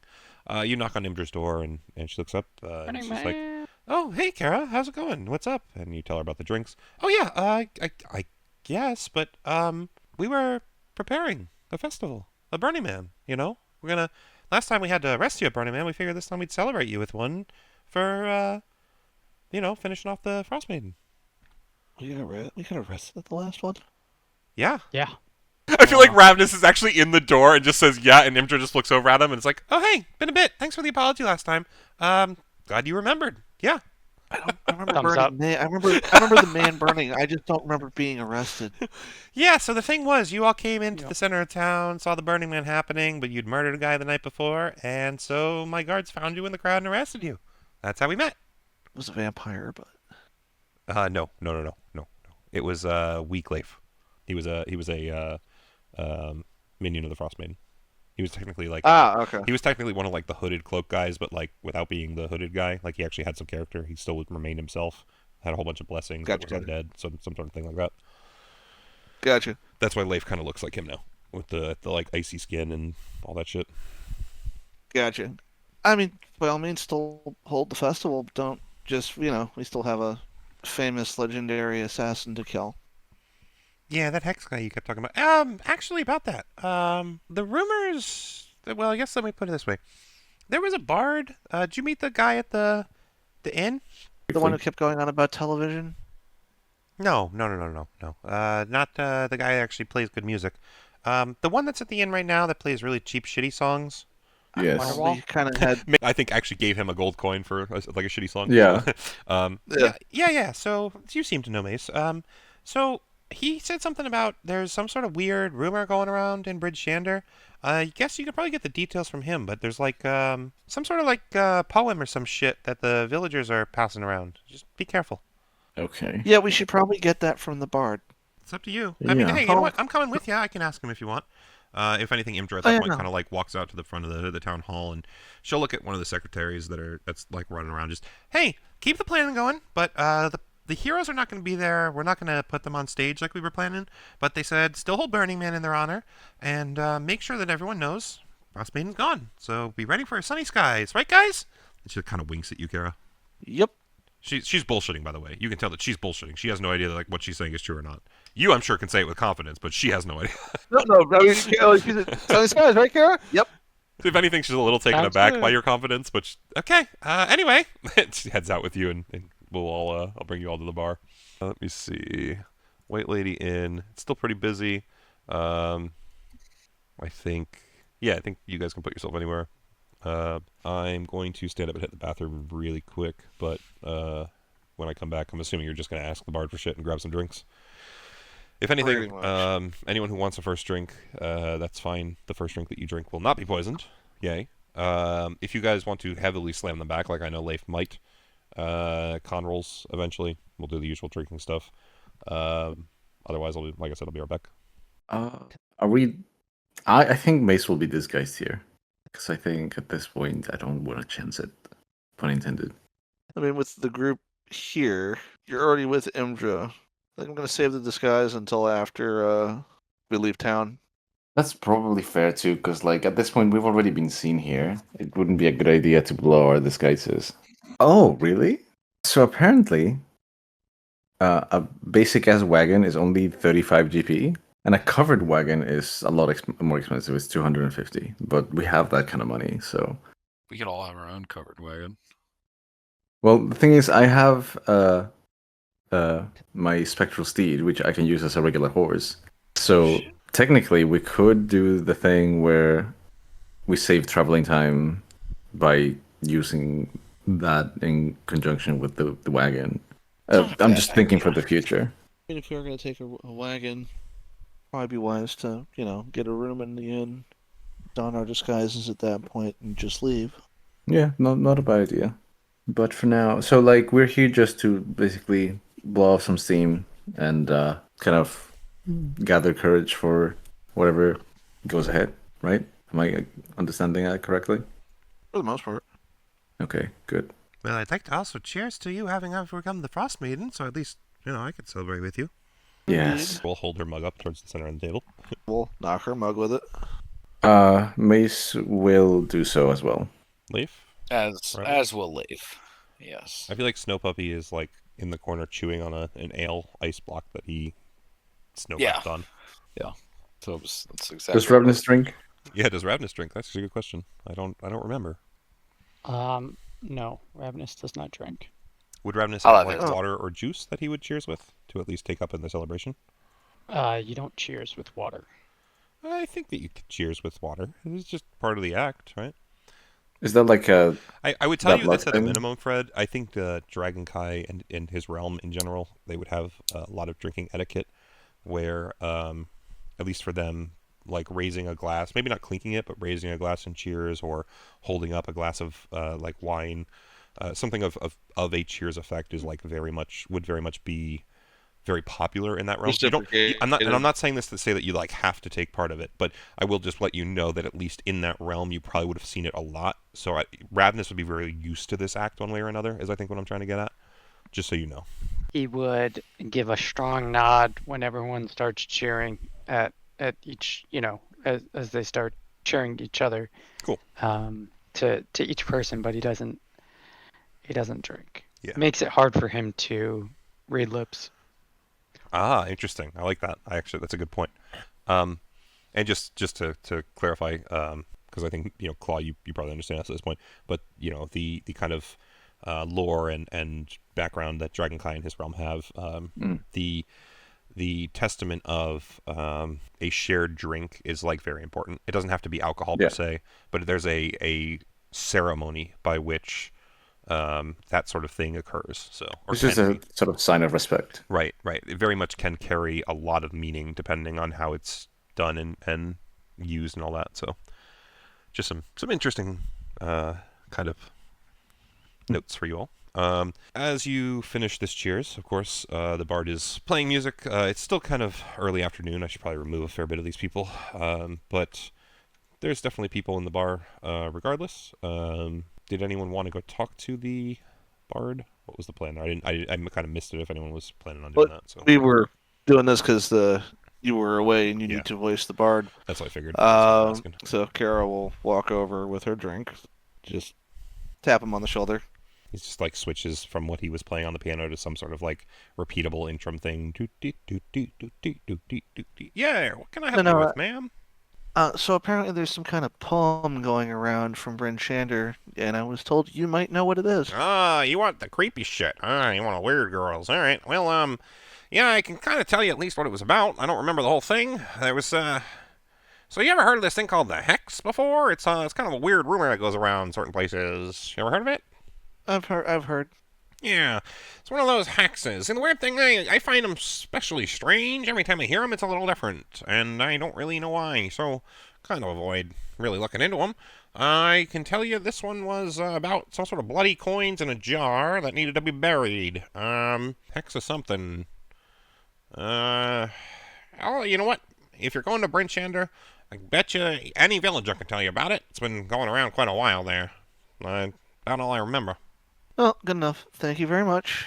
I would tell you be careful. It kind of came out of nowhere. And every time that rumor, or a rumor, about that hex thing comes out of nowhere, bodies start dropping. So, that's why I kind of moved on, personally. Good luck. Thank you. No tip? All right, fuck you too, beauty. Goes back to playing and singing. So, how'd that go? Bard's an ass, but he did mention what the poems are about. This one was bloody coins in a jar that needs to be buried. I'm assuming it differs by the hex, and we have to match up which one is which. Interesting. Coins in a jar, and it needs to be buried. Considering the few hex that we've come across, I don't know if this one's on our list of ones we've encountered. Oh, most of the ones we've encountered are dead. We had the hex of the shattered frame, and we shattered the mask. We had the hex of the fetid curse, which we've dealt with, and Gemini compacted him into nothingness. Actually wasn't fully broken until you had Marna do it later, but yeah. Yeah, but there was the hex of the stalking death, or whatever your baby dad or baby mommy was. Do you take offense to that, Leif, or you just go, oh, that's what I figured? You mean Serena? I know what her name is. I just refused to use it. She did take a part of me and stick it onto her. Oh, she took a part of me too. And from what I've heard, just technically put a part of both of you in her, just different ways. I know, but it's so wrong in so many ways. One of us, she just took that part and put it in her mini types. We were in a portal. I feel like that's just the Leif thing. Sorry, this is so funny to me. It's true though. So, oh God, we've eliminated at least 2 of them. And if we're gonna get technical, 3, because Serena's now working with us. So along those lines, the hex that's in Bryn is the hex of the final breath. And do you remember Mallow? How could we not? Yeah. Well, Mallow and Serena aren't on the best of terms, we could say. This is surprising how. So if we see Mallow, probably not a good thing. Wait, so you're not implying that he's returned to his roots, are you? I didn't get a whole story, but I was told that Serena is not working with Mallow anymore. Or Mallow's not. More likely, I would think Mallow's no longer working with Serena. I mean, I guess that alone is not as worrisome. Wouldn't be the first time. But I'd be wary if he had somehow been subjugated again, for lack of better words. Yeah. So there's Final Breath, whatever Mallow's name was. He never got to be a hex, I don't think. Douchebag. Hex of the douchebag, we can call him. Hex of douchebaggery. Yeah. Everyone else kills you. This one just annoys the fuck out of you. Yeah. He's just So we've real dealt annoying. with the stalking death, the shattered frame, and the fetid curse. We have the final breath and the hex itself, or are we missing one more? That's what I have. So potentially 2 and the hex. Is that 2 including Mallow or 2 not including Mallow? 2 would include Mallow. I mean, we would really have no idea where he is. Well, we just gotta look for the penises drawn on everything. That's true.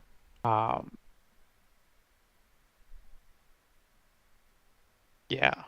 We put money in a jar and bury it? So we'd have to ask the townsfolk at Bryn Shander for the poem in and of itself, but the primary details were bloodied coins in a jar buried in the ground. I don't. Let's just What get Mallow the. explained to us. What Mallow explained to us before was each of the hex. I get that. Have a calling card for summoning. This is his calling card. Right. Yep. Now, I'm assuming there'd be a name in the jar with the bloody money. That might make more sense. That might be what I was missing. Well, I didn't think you met the hex of the final breath, right? It's not like you get the meet so how up. do you want to do this? Are we negotiating rates? Like, yeah. No, I'm so the very coins much in the into jar, were they just a front? Was that like a deposit? Like, does that cover the cost? Honestly, I could use some of that back. I'm not gonna lie. Yeah, I'm kind of like behind on rent, so like.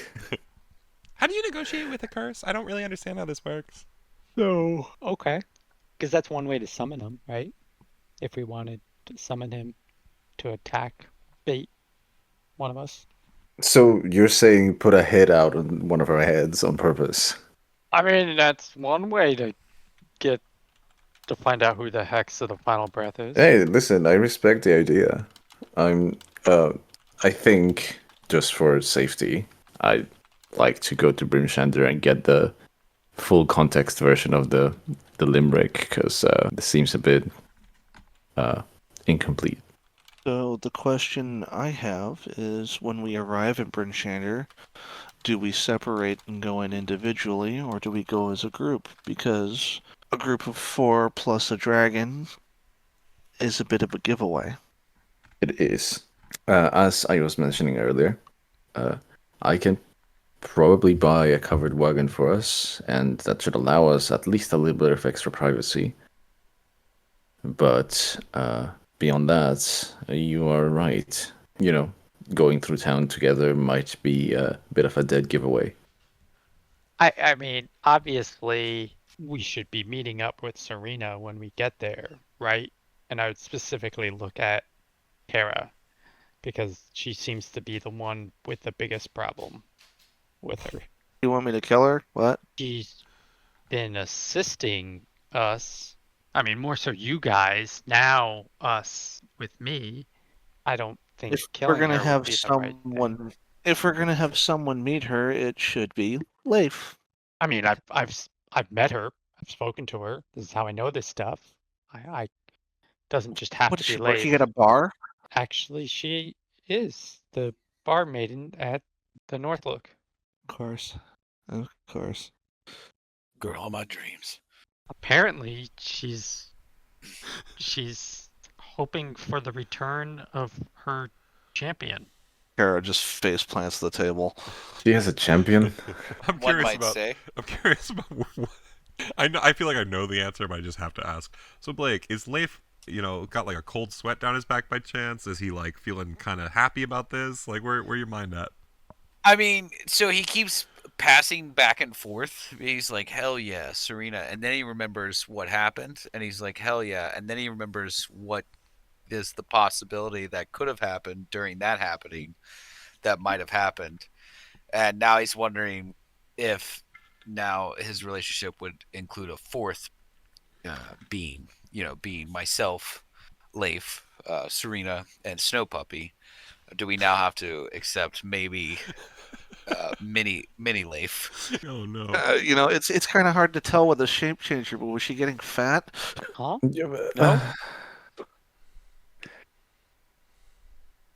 No. My dad didn't teach me many things, but he did teach me never to ask that to a woman.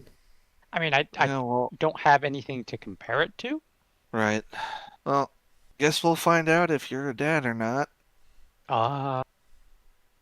Like a single bead of sweat rolls down my back. That's where. What's the word? What's the word? Dad. Something was gonna happen. It just was a matter. What's dad comes out? He goes, "Oh shit." It's not so much a bead of sweat. It's really just an ice cube. The consequences cube. of my actions may actually come back to haunt me. Fuck. I'm not used to returning to the towns. Mercenary life. Yeah, dude. Like, I'm not responsible enough for this. Oh God. I'm better hope irresponsible he enough is. to be responsible. I'm surprised the snow puppy is still alive. Dude, Well, good dad. we finish these. We go towards Bryn Shander. Yay. On our travel, do we want to talk a little bit more since it won't be around people? Probably a good call. Nothing against you, Imdra, but everything's the enemy, including the chair. I mean, Looks I intensely at get the it, chair. but also, like, I really have no frame of reference for a lot of what you guys have been saying. I'm just happy to be part of a group. It's been a long time since I've had friends. It's really hard I when you're the imagine a boss of position of everyone. power leaves you rather alone Yeah, a lot of the yeah. time. It's one of those things you keep asking yourself: Are they drinking with me because I told them they should come with me and I'm their boss, or is it okay that we're friends or not? It's much harder. Do you pay for the drinks when you tell them to come out? Usually, I'm trying to be fair and nice as their boss. Yeah. Leif raises his hand. He will have another. I don't pay for yours. You don't work for me. You know that, right? It's okay, Leif. I'll pay for yours. Leif raises both hands. 2 more mugs come over. Fuck. Yeah. That cannot be an easy life. But it seems that you've been doing quite well in, making the most out of the situation. And now that the towns, even those that were destroyed, are recovering, I imagine you're expecting a lot more influx and, travelers, merchants, all the good stuff. I mean, the townsfolk are certainly plenty excited about it. I personally am not so much, because usually with more people comes more crime. I mean, literally, the first thing you guys did when you got here was murder someone. So, imagine that, but 20-fold. So I got a lot of work on my table, but Yes, but you're also generating jobs because now exactly, the you'll have to villagers are have a happy. guard. I'm not complaining. It's just, for them to be happy with this sort of thing, it just puts more on my shoulders. And doing the Hence jobs that- of 2 people right now until the next time we vote someone in, it's gonna be a lot for me. In our defense, it was a cultist. What do you mean? The guy. Which guy? The one we got arrested over. Cultist? I thought you guys told me Yeah, that he that was was- working for the Frostmaiden. Yeah, a cultist working for the Frostmaiden.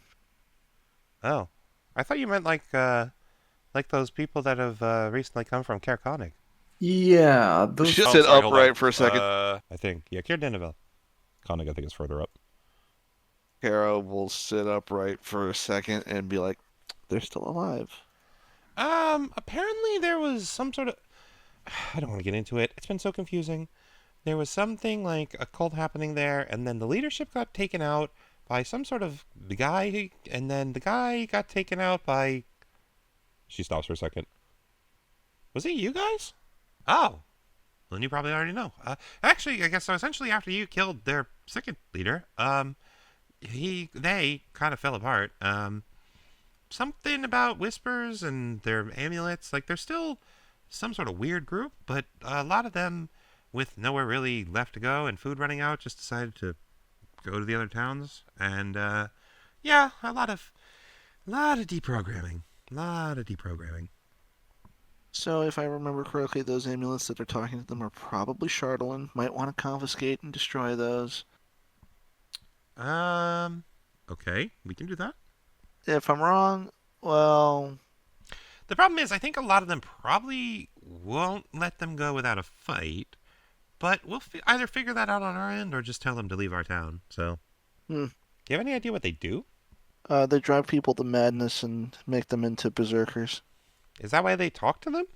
Oh, they could be communicating with a demigod. I don't know. All I know is that Shard tends to make people go crazy. So should we get rid of that statue in Town Hall then? I mean, no one's really been affected by it so far. They're not holding on to it or hugging it all night, are they? I don't think so. Yeah, so long as it's not in physical contact with them, I think they're okay, but you should probably bury that shit in the bottom of the lake. That's where it came from. It was a good place for it. Do I need to get rid of the massive amounts of Shardolin that I'm also carrying? You probably what should. now? I think the only reason that hasn't affected you is it's all in your bag of holding. So Yeah, it's only the bag of holdings. Yeah. Yes, you should. I guess I should warn it to you this way instead. Leif has or was cursed by Shardolin for the most of this campaign, so Yep. And then Zach. I don't touch the stuff. not anymore. Not once. Not I'm since the cleaning curse up. of 80 days ago. Well, yeah. I mean, I learned my lesson. He's got his chip. Is that why you were so effective in battle? No, it's actually why he was. There was a vast period of time, and like it fit with Leif for like so well as who he is as a character. I don't think any of you noticed until he was cured by it. No. There was a period of time where he had a condition where essentially he believed that he was like the greatest thing in the world, like better than everyone else I at remember, everything. yeah. So that was the reason that a lot of times, and it might have just again been Blake playing the character well, but like there were a lot of times where Leif would just be like, "No, I'm fine. I'm the greatest. I'll do this. It's fine." Where it was like just technically the curse making him think that he's better than everyone else. So it fit his character so well that it just kind of fit in. Literally, I think when I sent him that curse originally, I was like, I don't think anyone's going to notice because it's just you, but here. Like, Yeah, my notes say smartest, wisest, fastest, strongest, most beautiful. Yes. No one is better. So good, dude. Well, the thing is, it never came across as like cocky, you know? Arrogant. Well, yeah. it's because that's because I believed it. Exactly, he believed it well, and it's kind of how his character played it to be, where he was this warrior, he would outdrink everyone. Like it just added to the effect of who he already kind of was. So yeah, it was great. It was just like lots of self-confidence. We support him. Exactly. They're And like, it fit, right? Like it was just so funny. He's not an alcoholic. He's just better than us. Yeah, or at least that's what he thinks. And that's kind of a good point. It is literally the alcoholic's curse. Like, oh god. All right. I'm gonna do this though, since you guys are gonna talk on the way to Bryn Shander. We will say that you kind of finish up your drinks. Leif takes and pours one of his two back into his flask. There we go, Brain. So that you got something for the way. And you guys start on your 7.5-hour trip to Bryn Shander. Since it was technically in your hands, is there specifically a time that you guys want to try and arrive in Bryn Shander? I mean, Kara, as a survivalist, can definitely guide you to get there pretty much whenever. You said it's 7.5 hours on foot, right? Correct, yes. Do we want to do a wagon? I'm down, but I thought the point was to arrive late. You can still delay on the road. Like the wagon might come in handy. To reach the city without giving yourself away. Then why don't we travel by cart? I'll hop out a mile before we get to the city and walk in alone. Stagger the group. Make it look like we're just different travelers coming in. Yeah, okay. Okay. So you're doing that with just Kara separating, or do you want to do two groups? Actually, you know what? I think Imdra will say that, if anything. She'll be like, so wait, hold on. Kara's just leaving you guys, or you guys like are separating into two groups? I think we should separate. Two groups are fine, I think. You know, they're not going to let you in with a dragon. I mean, at least I would tell if my guards reported back to me that some adventurers were trying to bring a dragon in. The only reason you guys got in is because it was you. My guards know to let you do what you want, but like, I mean, short of the crime, of course. She like sips her drink again, a little sip, see clearly, but then we usually don't crime on purpose. Says the group that's the ejaculating bandits, but hey, whatever. We didn't choose the name anymore. No Mallow. We may or may not have to kill the author. All I'm saying is, you're lucky the dick's scrubbed off easily. Weird. Was there a lot of friction? If anything, Imdra actually chuckles at that roundness. What'd you say, Chris? Well, he used crayon. What do you expect? It looked more like charcoal, but yeah, it was just some water and soap, so... Well, perhaps we could leave the dragon here. No. No, that's yours to take care of, buddy. Responsibility falls on you. I'm not ready to be a dad. Well, I guess you do technically have a couple options just to lay out like things that have been mentioned before. You could technically put your amulet of disguise on it and see what happens. You could potentially ask Ravnus to put it in his lantern.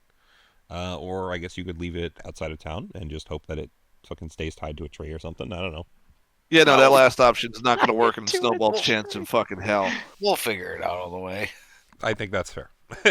So during the travel, if there's anything you guys wish to discuss, of course you can do so. I'm going to put you on the Bryn Shander map, but it will take 7.5 hours, so anything you wish to discuss beforehand, please feel free. You should see, essentially when you guys get there, you'll be coming from the eastern roadway, and on your way into the city, you would, of course, see the wagon of Gemini and Marno's Mysterium kind of perched outside the city gates, as they said they would be. So essentially you leave with it like behind you, and then you arrive with it in front of you. Not that it's necessarily a surprise to any of you, except for maybe Ravnus at this point, but, you know, just Gemini things.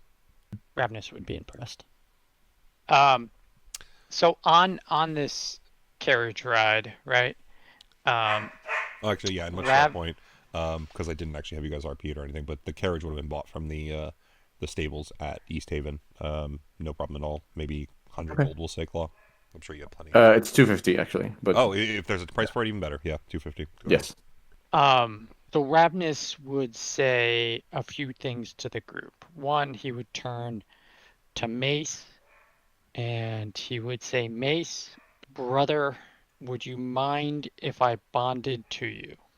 I need more context. Is this in the back of the cart?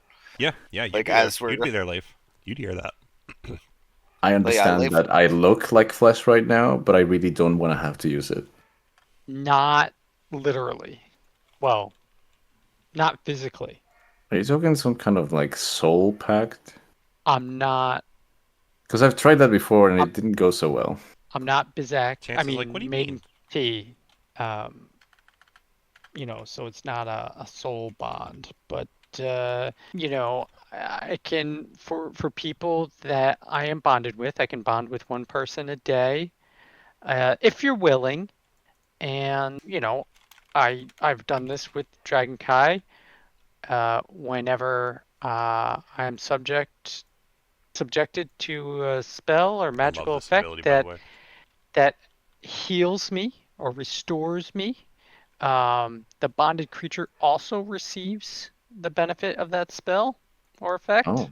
Obviously you have to be willing of that. There's conditions on which it, ends, but we don't need to worry about that.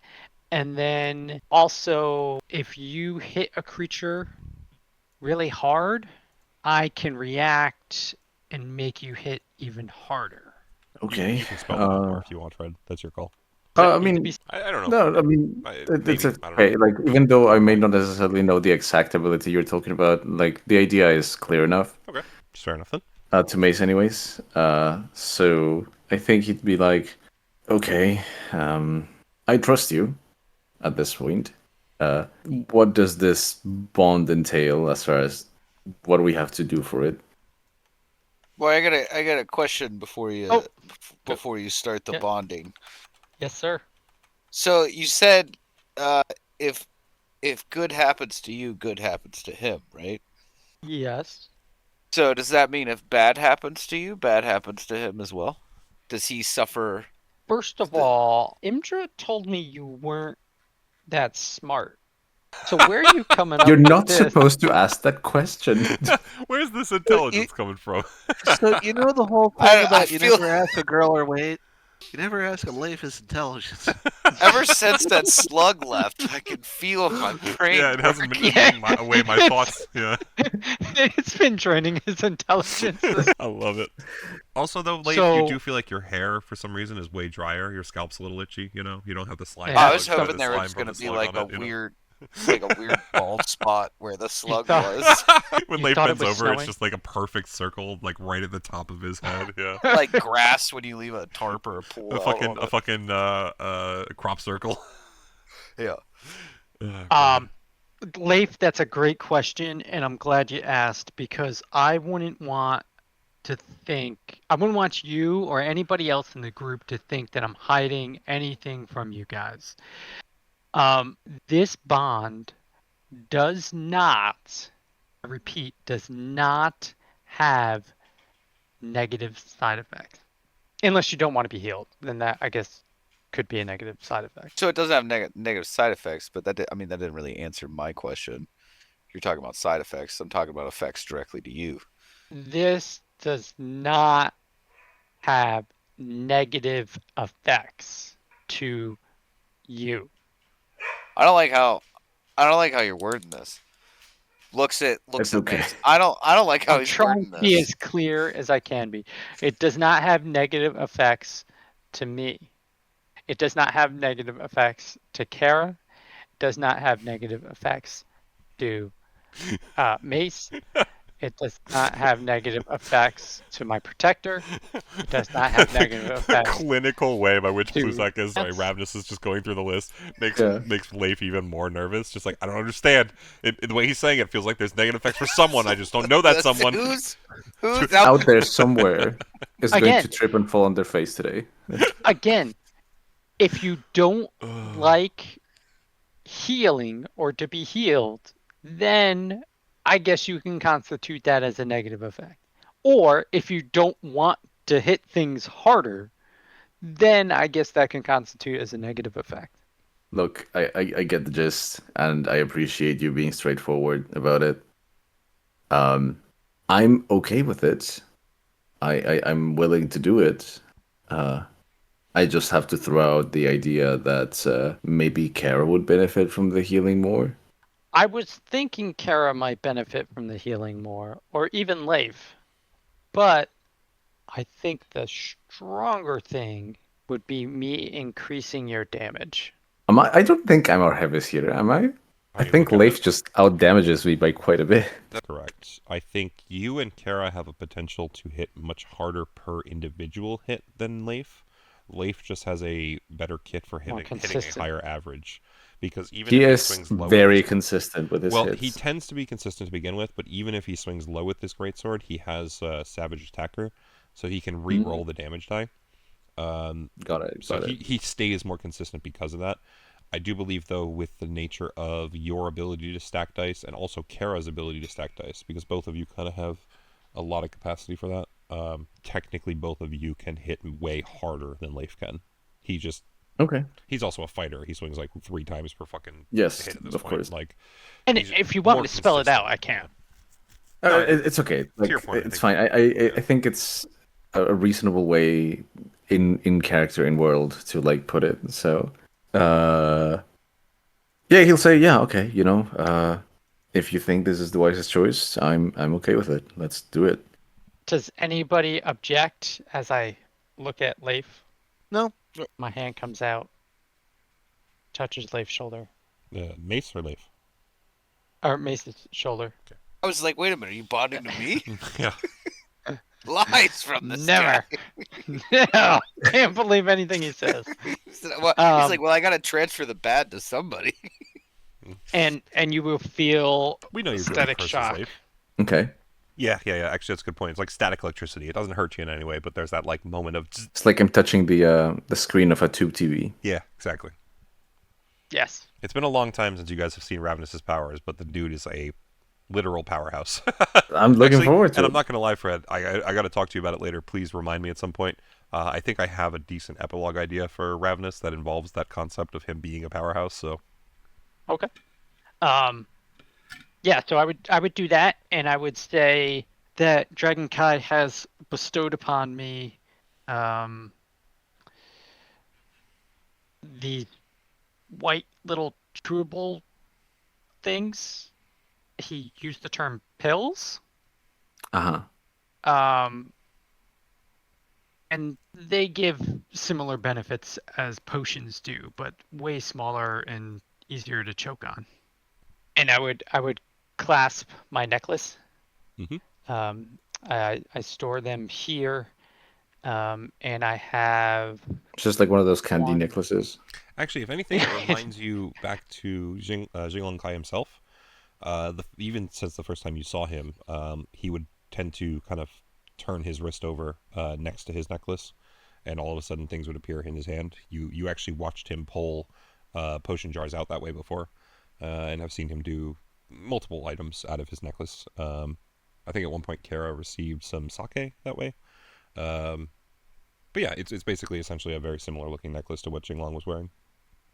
So I'm gonna discuss them with you guys, and if you think there might be a desire to use one of these, please let me know. Obviously, I'm not talking about in this moment, but in the future. I'll start with some of the ones that I have the most of. These are healing ones, regular healing ones. I have 5 of those. These here help you climb. I have 4 of those. This one makes you bigger for a couple hours. I have 1 of those. This one here, this one here increases your longevity. Yeah, longevity And works, yeah, vitality, and you are benefiting and saving from spells. I have another one that will heal you superiorly, and another one that will cure pretty much most conditions that you can become under the influence of, including being deaf. And then use that one. I have not. That's Would why I would still you can't consider hear. using that one?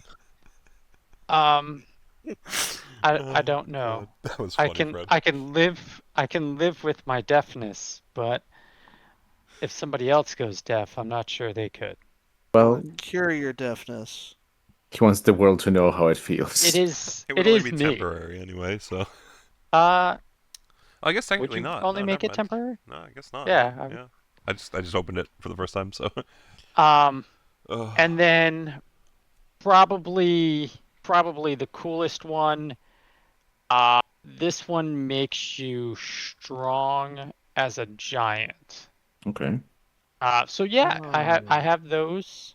If you have questions or want to know more, or maybe So some things use one. changed since we've last encountered each other. Okay, quick question before you get into that. Sorry, I don't mean to interrupt, but I just need to know, what time are you guys trying to arrive in Bryn Shander? I need to set something up in the background. Dark.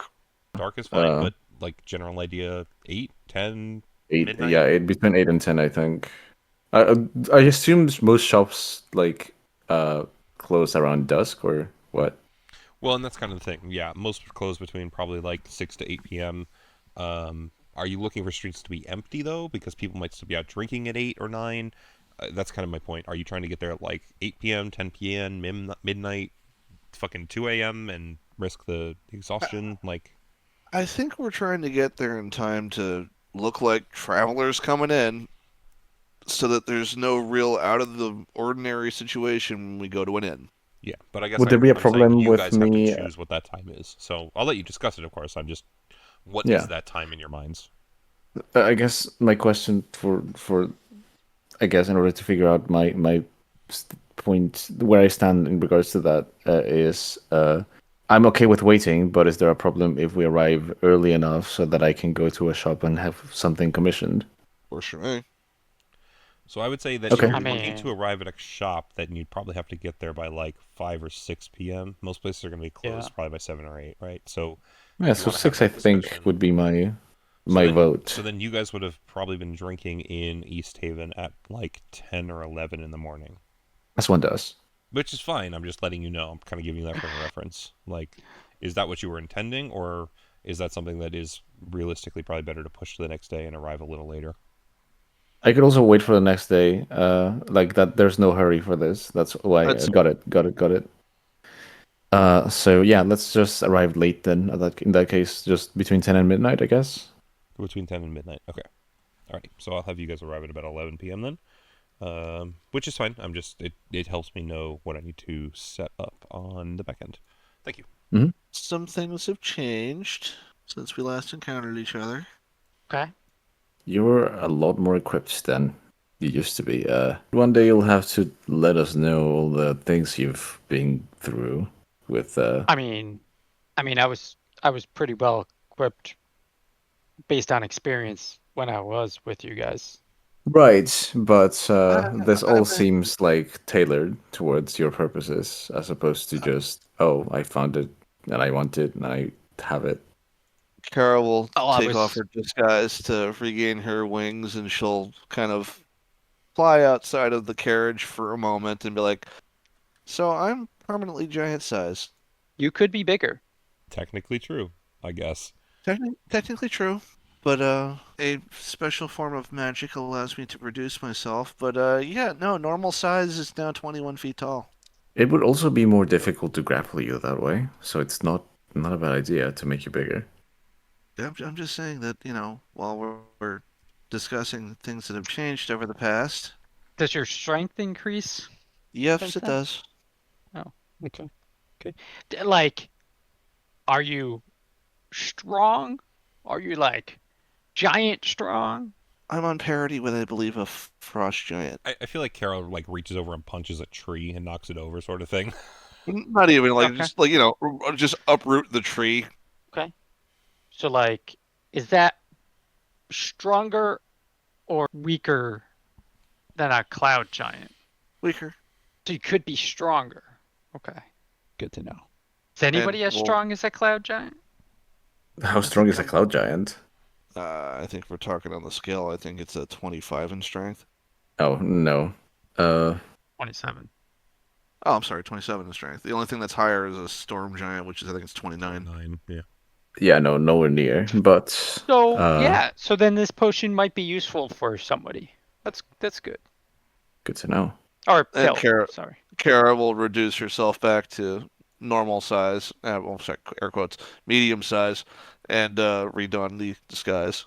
I guess since we're filling him in on what we can do, Ace will just say, well, as you noticed, Chance is his own person now, though we still choose to be together.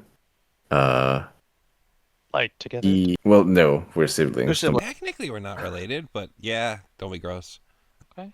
Good, that Not Japanese gonna kink shame caveat. you. Yeah. He is able to consume magical items and subsume them sometimes. Depends on what it is. Please don't eat my dagger. I'm tempted. The dagger will tell you, Ravenous, it's not able to, do not worry. Dragon Kai would be very upset. And he will say also, well, I've also managed to improve a few of my abilities. So long as you're near me, I can make you harder to hit, and you will not be affected by things like fear or similar things. I have a pact with Kara now, which allows me to exact vengeance in her name, which means that anyone who wrongs her is on my shit list. And that gives me special authority over them too, as I'm essentially a punisher. And I can deal radiant damage now because of that, so that's pretty nice. Beyond that, Chance has also just gotten a bit stronger. I can throw him and cause a massive shockwave, but it's a bit of a double-edged sword, which I understand this. Yes. Like lightning? Like deafening thunder. Thunder. Ooh, I like thunder. Deafening thunder I like. Yes. I can't hear it. Exactly, it shouldn't affect you, so that's... Well, that's his whole kit, yeah. Feel it, though. Yes, so in essence, I can now exact retribution in Kara's name a lot more effectively. Okay. I look at Leif. Not much has changed. Last time you were doubling. Well, you're a father now. Well, we don't know that. It's not for sure. It's not an actual thing. I was doubling. I'm singling now. No, I have a great sword, Fortunia, which I talked to you about. Being able to speak with weapons. Mine used to speak with me, but a great sacrifice was made, and now she is no longer. The cold seems to help me more than hurt me, as opposed to everyone else, and I seem to have more power than I did before, but nothing extraordinary. He is maybe leaving out the part where he is a demigod now. Oh, that's what Main P was telling me about. Snowflake. Well, I mean that, but that doesn't make me who I am. I can hold on to it for you. Really, we're really after this. At this point, I it's feel fun like to it's tease holding you. on to the snowflake at this point, a little worried. My precious. It's honestly just fun to tease you over it. Okay, so cold helps Yes, yeah, it will And it's warming up. viciously and purely heal him. Okay. Yes, that is one of the downsides of ending the Maiden was now There it must is always warmer. be a Frost Maiden. Now it is warmer and the sun is out, but everything that was created is now leaving. So Well, until I blow it up, there's a nice frozen island you could maintain. Health Island. there's only one The place to resort- go when the resort sun is island. blazing and the summer gets hot. So at this What a point, country. just so you guys have the capacity, whenever you wish to, you can put yourselves into the Bryn bar. That's up to you guys. It's no rush. It's just you've talked enough that I think you've kind of had a journey. Mhm. So I do want to say a few more things about myself. Please do. And I'm gonna open up my tome that I have here, and I'm gonna start writing everyone's name in it, and you guys are gonna see me. And as I'm writing your names, Sounds so familiar to me. Oh yes. as I'm writing in your names in this tome, I'm gonna say, listen, guys, I can write 4 names in here, and we got 1, 2, 3 of you. Glad to know Snow Puppy doesn't count. He doesn't have a name. I don't know if I can write myself in the book. You I'm cannot. assuming I can. It says any creatures. Does it have a restriction of whether you're unconscious or something? My campaigns, Ravenous. Let me do it. Hold on. Features and traits. Yeah, I just gotta get to your sheet. So, and if you guys go down, this would prevent you from going down. You might not have a lot left, but the first one that does that would not necessarily go down. Now the second one that would go down would go down. It only works for the One first guy person. of the day. See, I was under the I don't like how impression he's that saying when this. any creature goes down, it gets that one chance, not necessarily once per long rest for the individual. I thought it was once per long rest for each name. No, it's for the individual. That's for sure. It doesn't say anything about unconscious. Yeah, it doesn't say I can't do it myself. Yeah, so I would say Ravenous can write your own name into it. What's right where, Chris? What are you talking about? No, I'm talking about my ability to perceive writing. There's a difference between the non-zoomed in and the zoomed in text. I was Yes, wrong. Correct. Yeah. I clicked on it just to make sure of that because it always changes it a little. Yeah. So yeah, Fred, I would say technically you can only write up to 4 names because of proficiency bonus, but you can write your own name. I mean, technically, even if it was an unconscious issue, you would only fall to 1 hit point instead of falling to 0, right? So technically, you maintain your consciousness by being in the book. Right, yeah. So, but it doesn't mention that anyway. So even if you fall unconscious, other people still have the effect. It's just all of you can only do it once per Ravenous's long rest specifically. So yeah, whatever 4 names you want to put in the book, you can put in the book. Yeah. So I would put our 4 names, excluding the snow puppy. Yep. Chance. So I would let them know that that's a thing. I would also let them know that I can read all writing, no matter the language. I don't need sleep anymore, like Mace. Or do you need rest, Mace, or no? He has like a low sure. power mode. He technically is still conscious, but he does require no action for at least 4 hours. Yeah, so I don't even need that. I need no sleep. Can't be forced to sleep. And not unless the hex uses his nightstick. Probably. And I can also see through an object if needed. Is this the benefit of being deaf? It's the benefit of having Superman's X-ray vision. Yeah, when they tell you lose one sense, another sense gains some powers or becomes stronger, right? Because you use And has it more more responsibility. often. Yeah, so now my sight is pretty damn good, I would say. Lots of carrots went into that.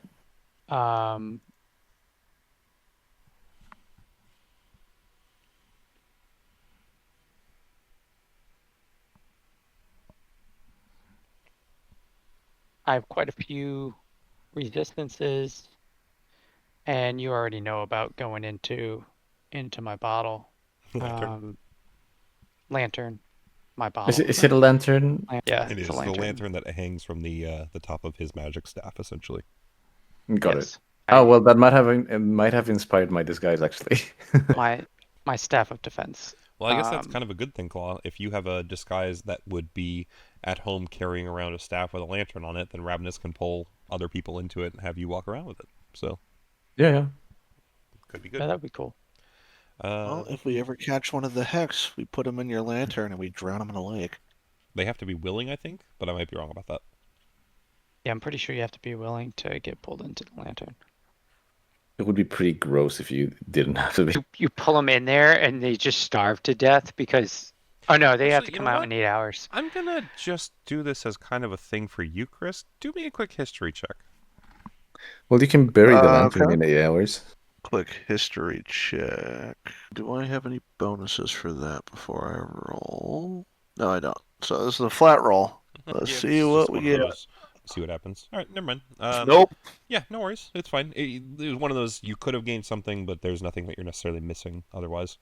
Yep. There was something mentioned a long time ago that clearly I don't think any player would remember, but was going to give you a chance at potentially remembering it. But no worries. So I just kind of wanted to see. when we get within a mile of the town, Kara would do as she said she was going to do, and she's going to drop out and walk to town. So if you are dropping out, I would say the caravan, or the carriage, I should say, is probably going to arrive before you, right? So Yep. who is staying on the carriage? Who's going with Kara? I have to drive it, so. So Mace is staying on the carriage. Who is anyone Leif, going with do Kara? you want to go? Kara did mention that Leif should be the one to go to the bar first, right? Or is that not happening anymore?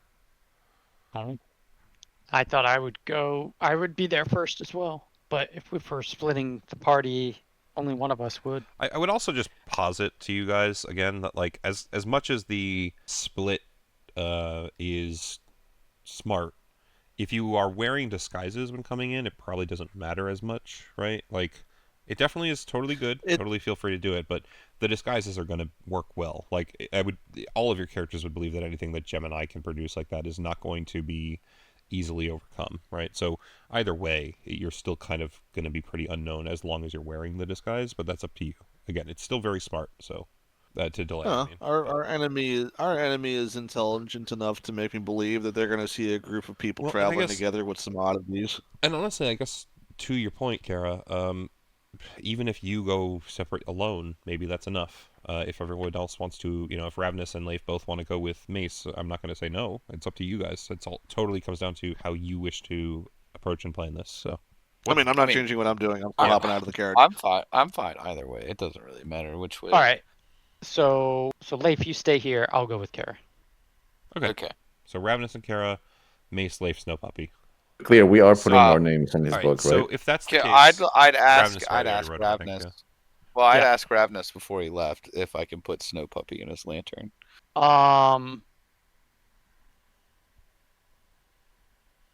Ooh. He just went out. He just So he had a snack. One, we would need a lot of food in there for him. 2, if I find out he shits everywhere and ruins the place, he's never let in again. I understand. 3, Rick, the way it works is... I know. This is going back to the discussion in Gemini's Mysterium. I do think that thematically, I really like the idea that you can put party members in your lantern and walk around with them in order to kind of have a safe haven, as it were, from the Hex in this instance. I personally don't necessarily see how it could be overpowered to let the party be in the lantern in that way, because they can't affect anything outside the lantern. They learn what's going on, which is totally fine. But realistically, if you're in the lantern, unless you come out, you can't do anything. And then once you come out, you can't go back into it till the next day. So the limitations and the necessary planning to choose the right time to potentially go in or out, I think makes it enough of a decision and challenge that if you wish to put Snow Puppy in the lantern and still have Ravenous out, that's totally fine. I think that you having that power is totally within your realm. So I can only it states that I can only do it once a day, right? So yes, exactly. Yeah. So I would still say that does that mean is it once per person? Yeah, per okay. person is how I would view that. Which again, exactly to that point. So Snow Puppy goes in now, and then it could stay in there for 8 hours, and then it'll be forced out by nature of the spell. And totally, you know, if at that point it's safe, it's safe. If not, then it happens at that point, whatever. And I would say that then the Snow Puppy is stuck outside until the next, long rest essentially, the next day. And any other player has that same one in, one out, 8 hour in there function. Yeah.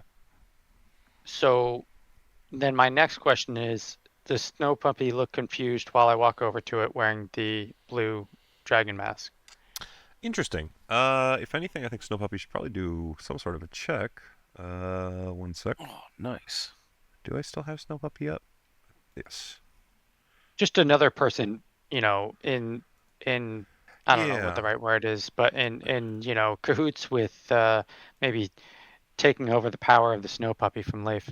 Oh my god. I actually would say that as you approach it, it seems to be completely uninterested in you. If anything, it's sitting at Leif's side in the cart, just staring at him. And you would know that throughout the trip, Leif has been pulling out like rations and like throwing them in the air for Snow Puppy to freeze with its frost breath and then eat. So very much so, it's kind of like a dog just looking to its master for guidance. It does not seem to register you, if anything. Okay. So then I'm going to put my hand on the Snow Puppy. It feels, if anything, Leif, you realize there's just like this sense of confusion as it snaps its head around. Like, why is there a gentle touch? Gentle is not good. And then it I'll just kind of backhand it a little bit. You swing and then like swing through empty air as it disappears. It turns into smoke and goes into Ravenous's lantern. This may be the last time Snow Puppy is ever allowed inside of the lantern. We will see. Most likely. I will do rolls in between. But yeah, so otherwise, I guess Pluzak, Leif, and Mace, you would arrive at the 10 towns. If you had Snow Puppy out, the guards would have stopped you and told you he can't come in. But since it's not the case, you are let in quite easily.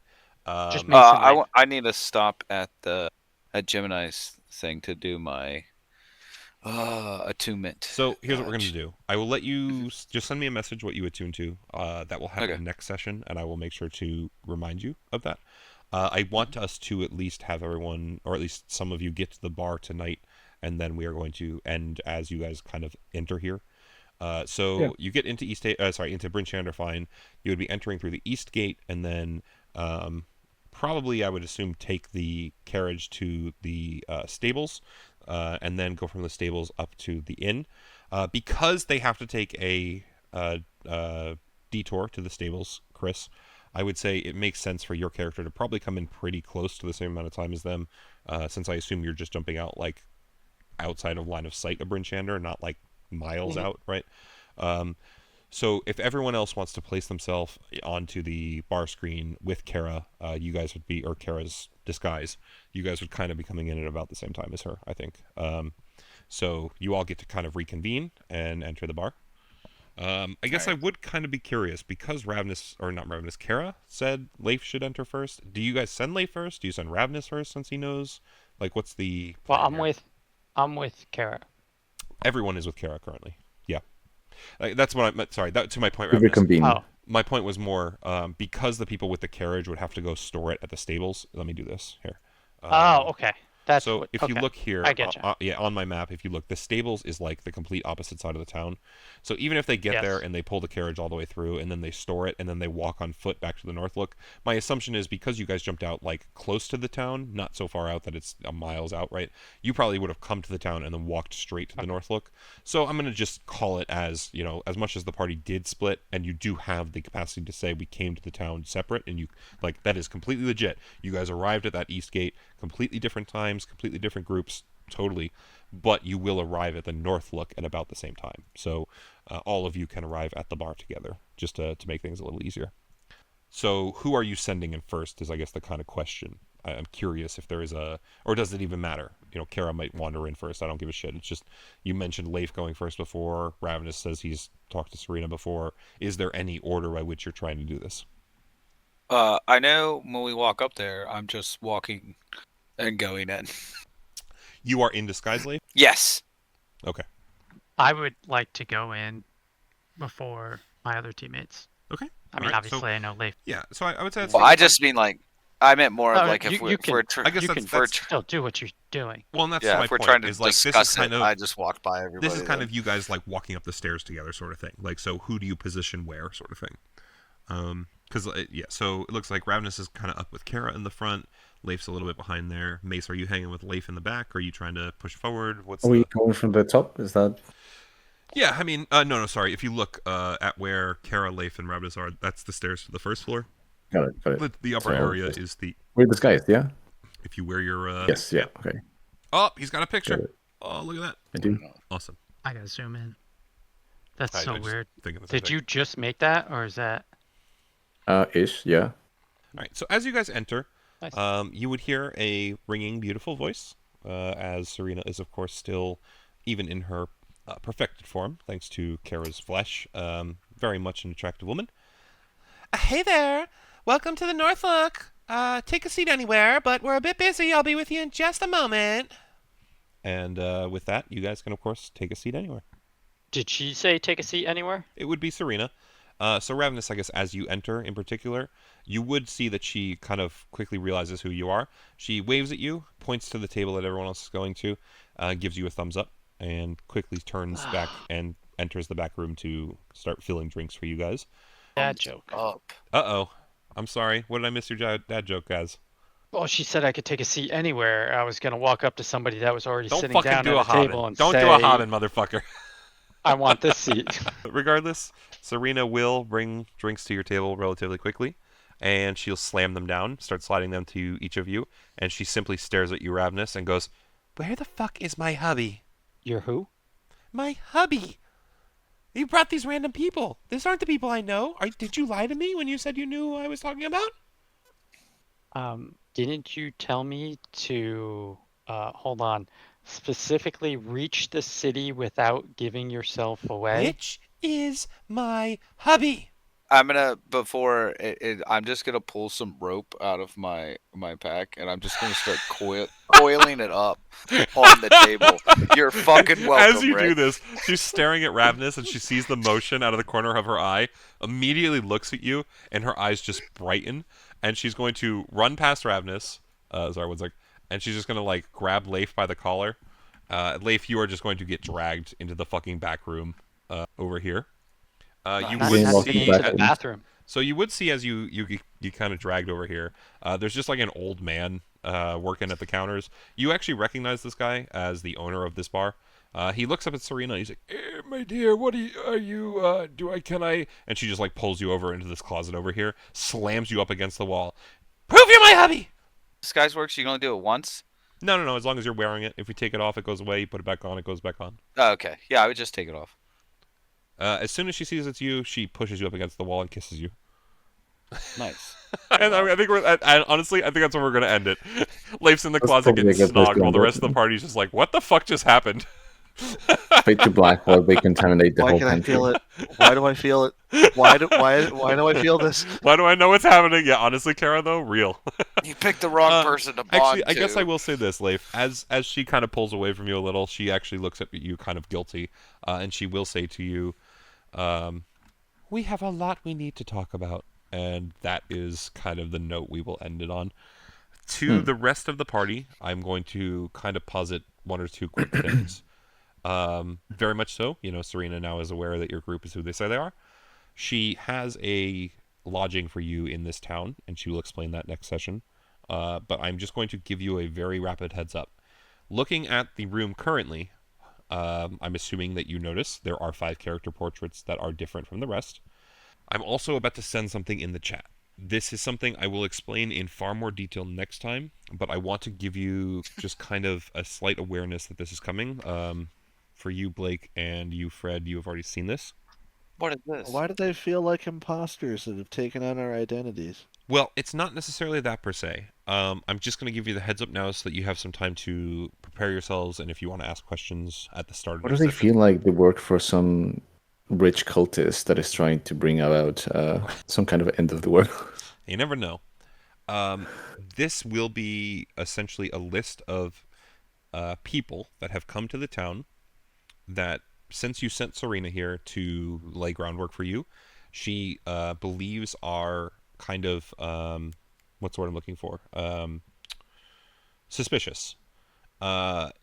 She has a lot of background, of course, on how the hex work, and that's something I would definitely, say that you guys should try and talk to her about next session. But this is one of the tools that her father kind of gave her, taught her. This is something that she will be giving the party, and essentially these 14 names are the people that she believes to be the hex of the final breath. Which one it is kind of ultimately up for you guys to figure out. This is essentially a logic puzzle. Some of these people know other people. However, Serena will also explain to you that one of the best ways to use this tool is to choose 2 different colors or symbols. One of them should be for if they are teammates. One of them should be if they can vouch for someone outside their team. Okay? I'm trying to express this in that way because very clearly that logic puzzle will be some of these people can say, I've worked with this person for a couple months, and some of them will be able to say, I've known this person from a experience X years ago, which will hopefully help you guys clarify and understand which of these people are potentially hex and which potentially aren't, right? There's a whole bunch of other information that Serena can fill you in on why this is what she would use as a tool. So maybe, that's something to discuss next session. But essentially, this is going to be kind of the puzzle to figure out when we come back into the next session. So hopefully that intrigues you enough to leave it on a very fun cliffhanger, and we'll see if this comes together the way I hope. Yeah. But what does Serena look like behind the bar?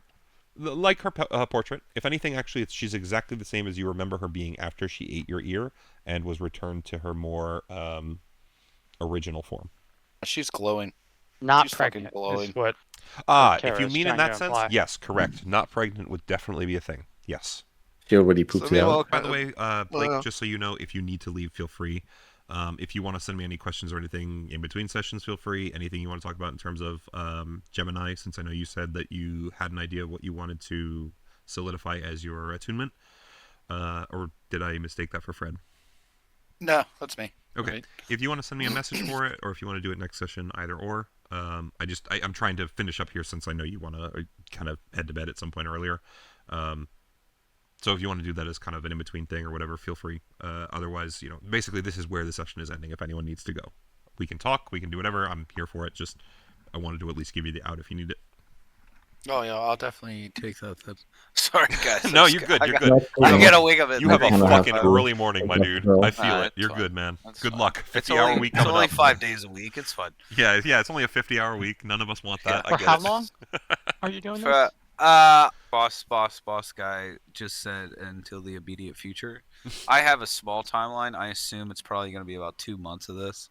2 months is crazy still. Fuck. And what do you do? Overtime. I manage a plastics factory. Yeah, he does plastic welding, actually. It's kind of cool. Not really anymore. I just tell people how to do it. Well, but you know what I mean. That's what your industry is, Okay. right? Yeah. Yeah. Yeah, we do like the liners inside of fire trucks. We do a lot of chemical plants because the acids that they use will eat through metal, but it won't eat through plastics. That's why all your acids come in polyethylene. So That's we right. build giant fucking tanks, like 10,000, 20,000, 30,000 gallon fucking plastic tanks. Yeah. When you told me what you did, man, I actually looked into it a little because I thought it was super cool. So. Yeah, it's definitely fucking neat. But 50 hours sucks. But I mean, the checks will be fun. So, Yeah, exactly. whatever. Good. That's Worth really it on good. the back end, but it's still gonna be a lot of work. So good luck. Oh yeah, just gotta tell that to the wife. With the baby. Ooh. Oh yeah, with that Listen, kid. That's this why will I'm help getting with 50 college in hours. 18 years. I know it sucks right now. Yeah, I mean, the only thing I just leave 2 hours earlier than I Yeah, used to leave. you so. leave before she wakes up. She can't complain. Well, yeah. She Well, can, but it's before to her no and one. the You're not kid. there. Now, yeah, now she wakes up with the kid every day. So. Fuck, dude. All right, but yeah, I feel for you. We're here for you if you need anything, man. Yeah, no, you guys have always been great. Like I said, I always feel bad when I have to cancel, but No. Oh, Honestly, it's cool, man. It I hate happens. to say it this way, but your cancellations have led to like one of the best like side contents we've done so far. So, Yeah, it's been interesting. but again, I still have a way to work you into that as soon as this campaign is done because we're gonna go into it. But oh hell yeah, yeah, we'll fucking get it. The Alright. zealot berserker. the that is D&D a will never fisherman's stop. son. Let's put it that way. We're just gonna keep Yeah. rolling shit one to the next. So. Oh, that's the point of D&D, rolling, baby. Absolutely, dude. Absolutely. Well, thanks for joining us. Hopefully, we will see what happens with Serena next time, since Leif is certainly the most involved character with her. Yeah. You guys are about to see some very intense RP. And... Actually, you know what? I just want to do this just because I kind of want to toot my own horn here a little. Serena has a house for you guys, so just here you can look at it. If you look at the bottom section, that's actually technically the top of the house. I just want to point this out because, again, toot my own horn a little. Where is it? Let me see. Let me do it this way.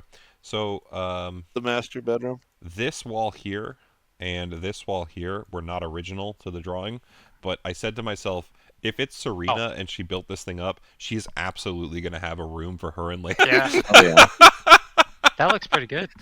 Yeah.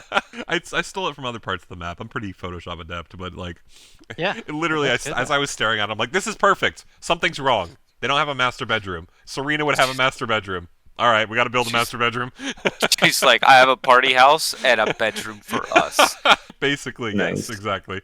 But anyway, I'm excited to get into this. I'm excited to throw this kind of logic puzzle at you guys.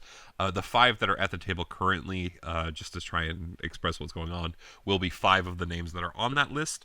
But realistically, you guys are going to have to find these 14 people and start interacting with them and try and figure out who may or may not be the Hex. So good luck. This will be fun. We have to convince Serena that you're me and I'm you. Whatever you guys want to do, honestly.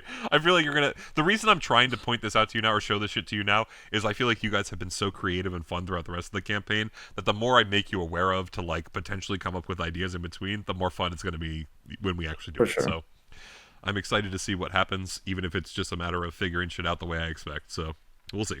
We'll see. Put a dog tag Oh, on and Snow actually, Puppy and make them think they're one of us. Yeah, and just to clarify, by the way, hopefully you guys remember, but it's been a long time. This bar has a lot of rooms usually. I have them all covered because you can't stay here. There are so many people, adventurers and shit in this town that are taking up rooms. Currently, the blocked off rooms are generally being slept in and stuff, or are currently the rooms of the people in the bar. So I'm pretty sure I slept in the bathroom here at one point. That was Pluzak, not you. Well, actually, maybe you did too. But to be fair, yes, the bathrooms were a thing. But essentially, that is the reason Serena has a house for you guys. Is as the city started to get more and more busy, she realized that it was very much probably a necessity not only to stay out of the eyes of the Hex, but also to give you guys rooms that are not being otherwise occupied. Bryn Shander is a very different place, so it'll be very interesting for you guys to kind of get into this for sure. I'm excited, very excited. It's really fun. Very fun RP session, though, guys. I really enjoyed listening to a lot of the stuff you were coming up with. It's really interesting to see how you're building towards that plot progression. So, very fun. Very fun. Oh, just wait till the fucking next session's RP. Y'all are the sad part is hanging like, on the edge of your seat for the best thing Blake. is you and I are going to be making the rest of the party super uncomfortable. It's going to be the best. I mean, that's what all I try to do every time. The most RP we're going to get out of Blake this whole fucking game. I need to download like bed creaking sounds, just play in the background every time they talk. I love that. Oh shit, I might do that. That's so funny. Leif, no, turn back into content. Yeah, exactly. Every long rest just goes to bedcreek fucking MP4. Like, Oh my god. I mean, you say that, but I've encountered worse. oh, I'm sure. It's just very, very funny. Oh fuck. All right. Anyway, we ended a long time ago, but hopefully you guys had fun tonight. I'm gonna stop the recording. Yeah, it was here. pretty fun. Oh, I cannot wait for Good the next night, session. all. This will be very, very fun. Good night.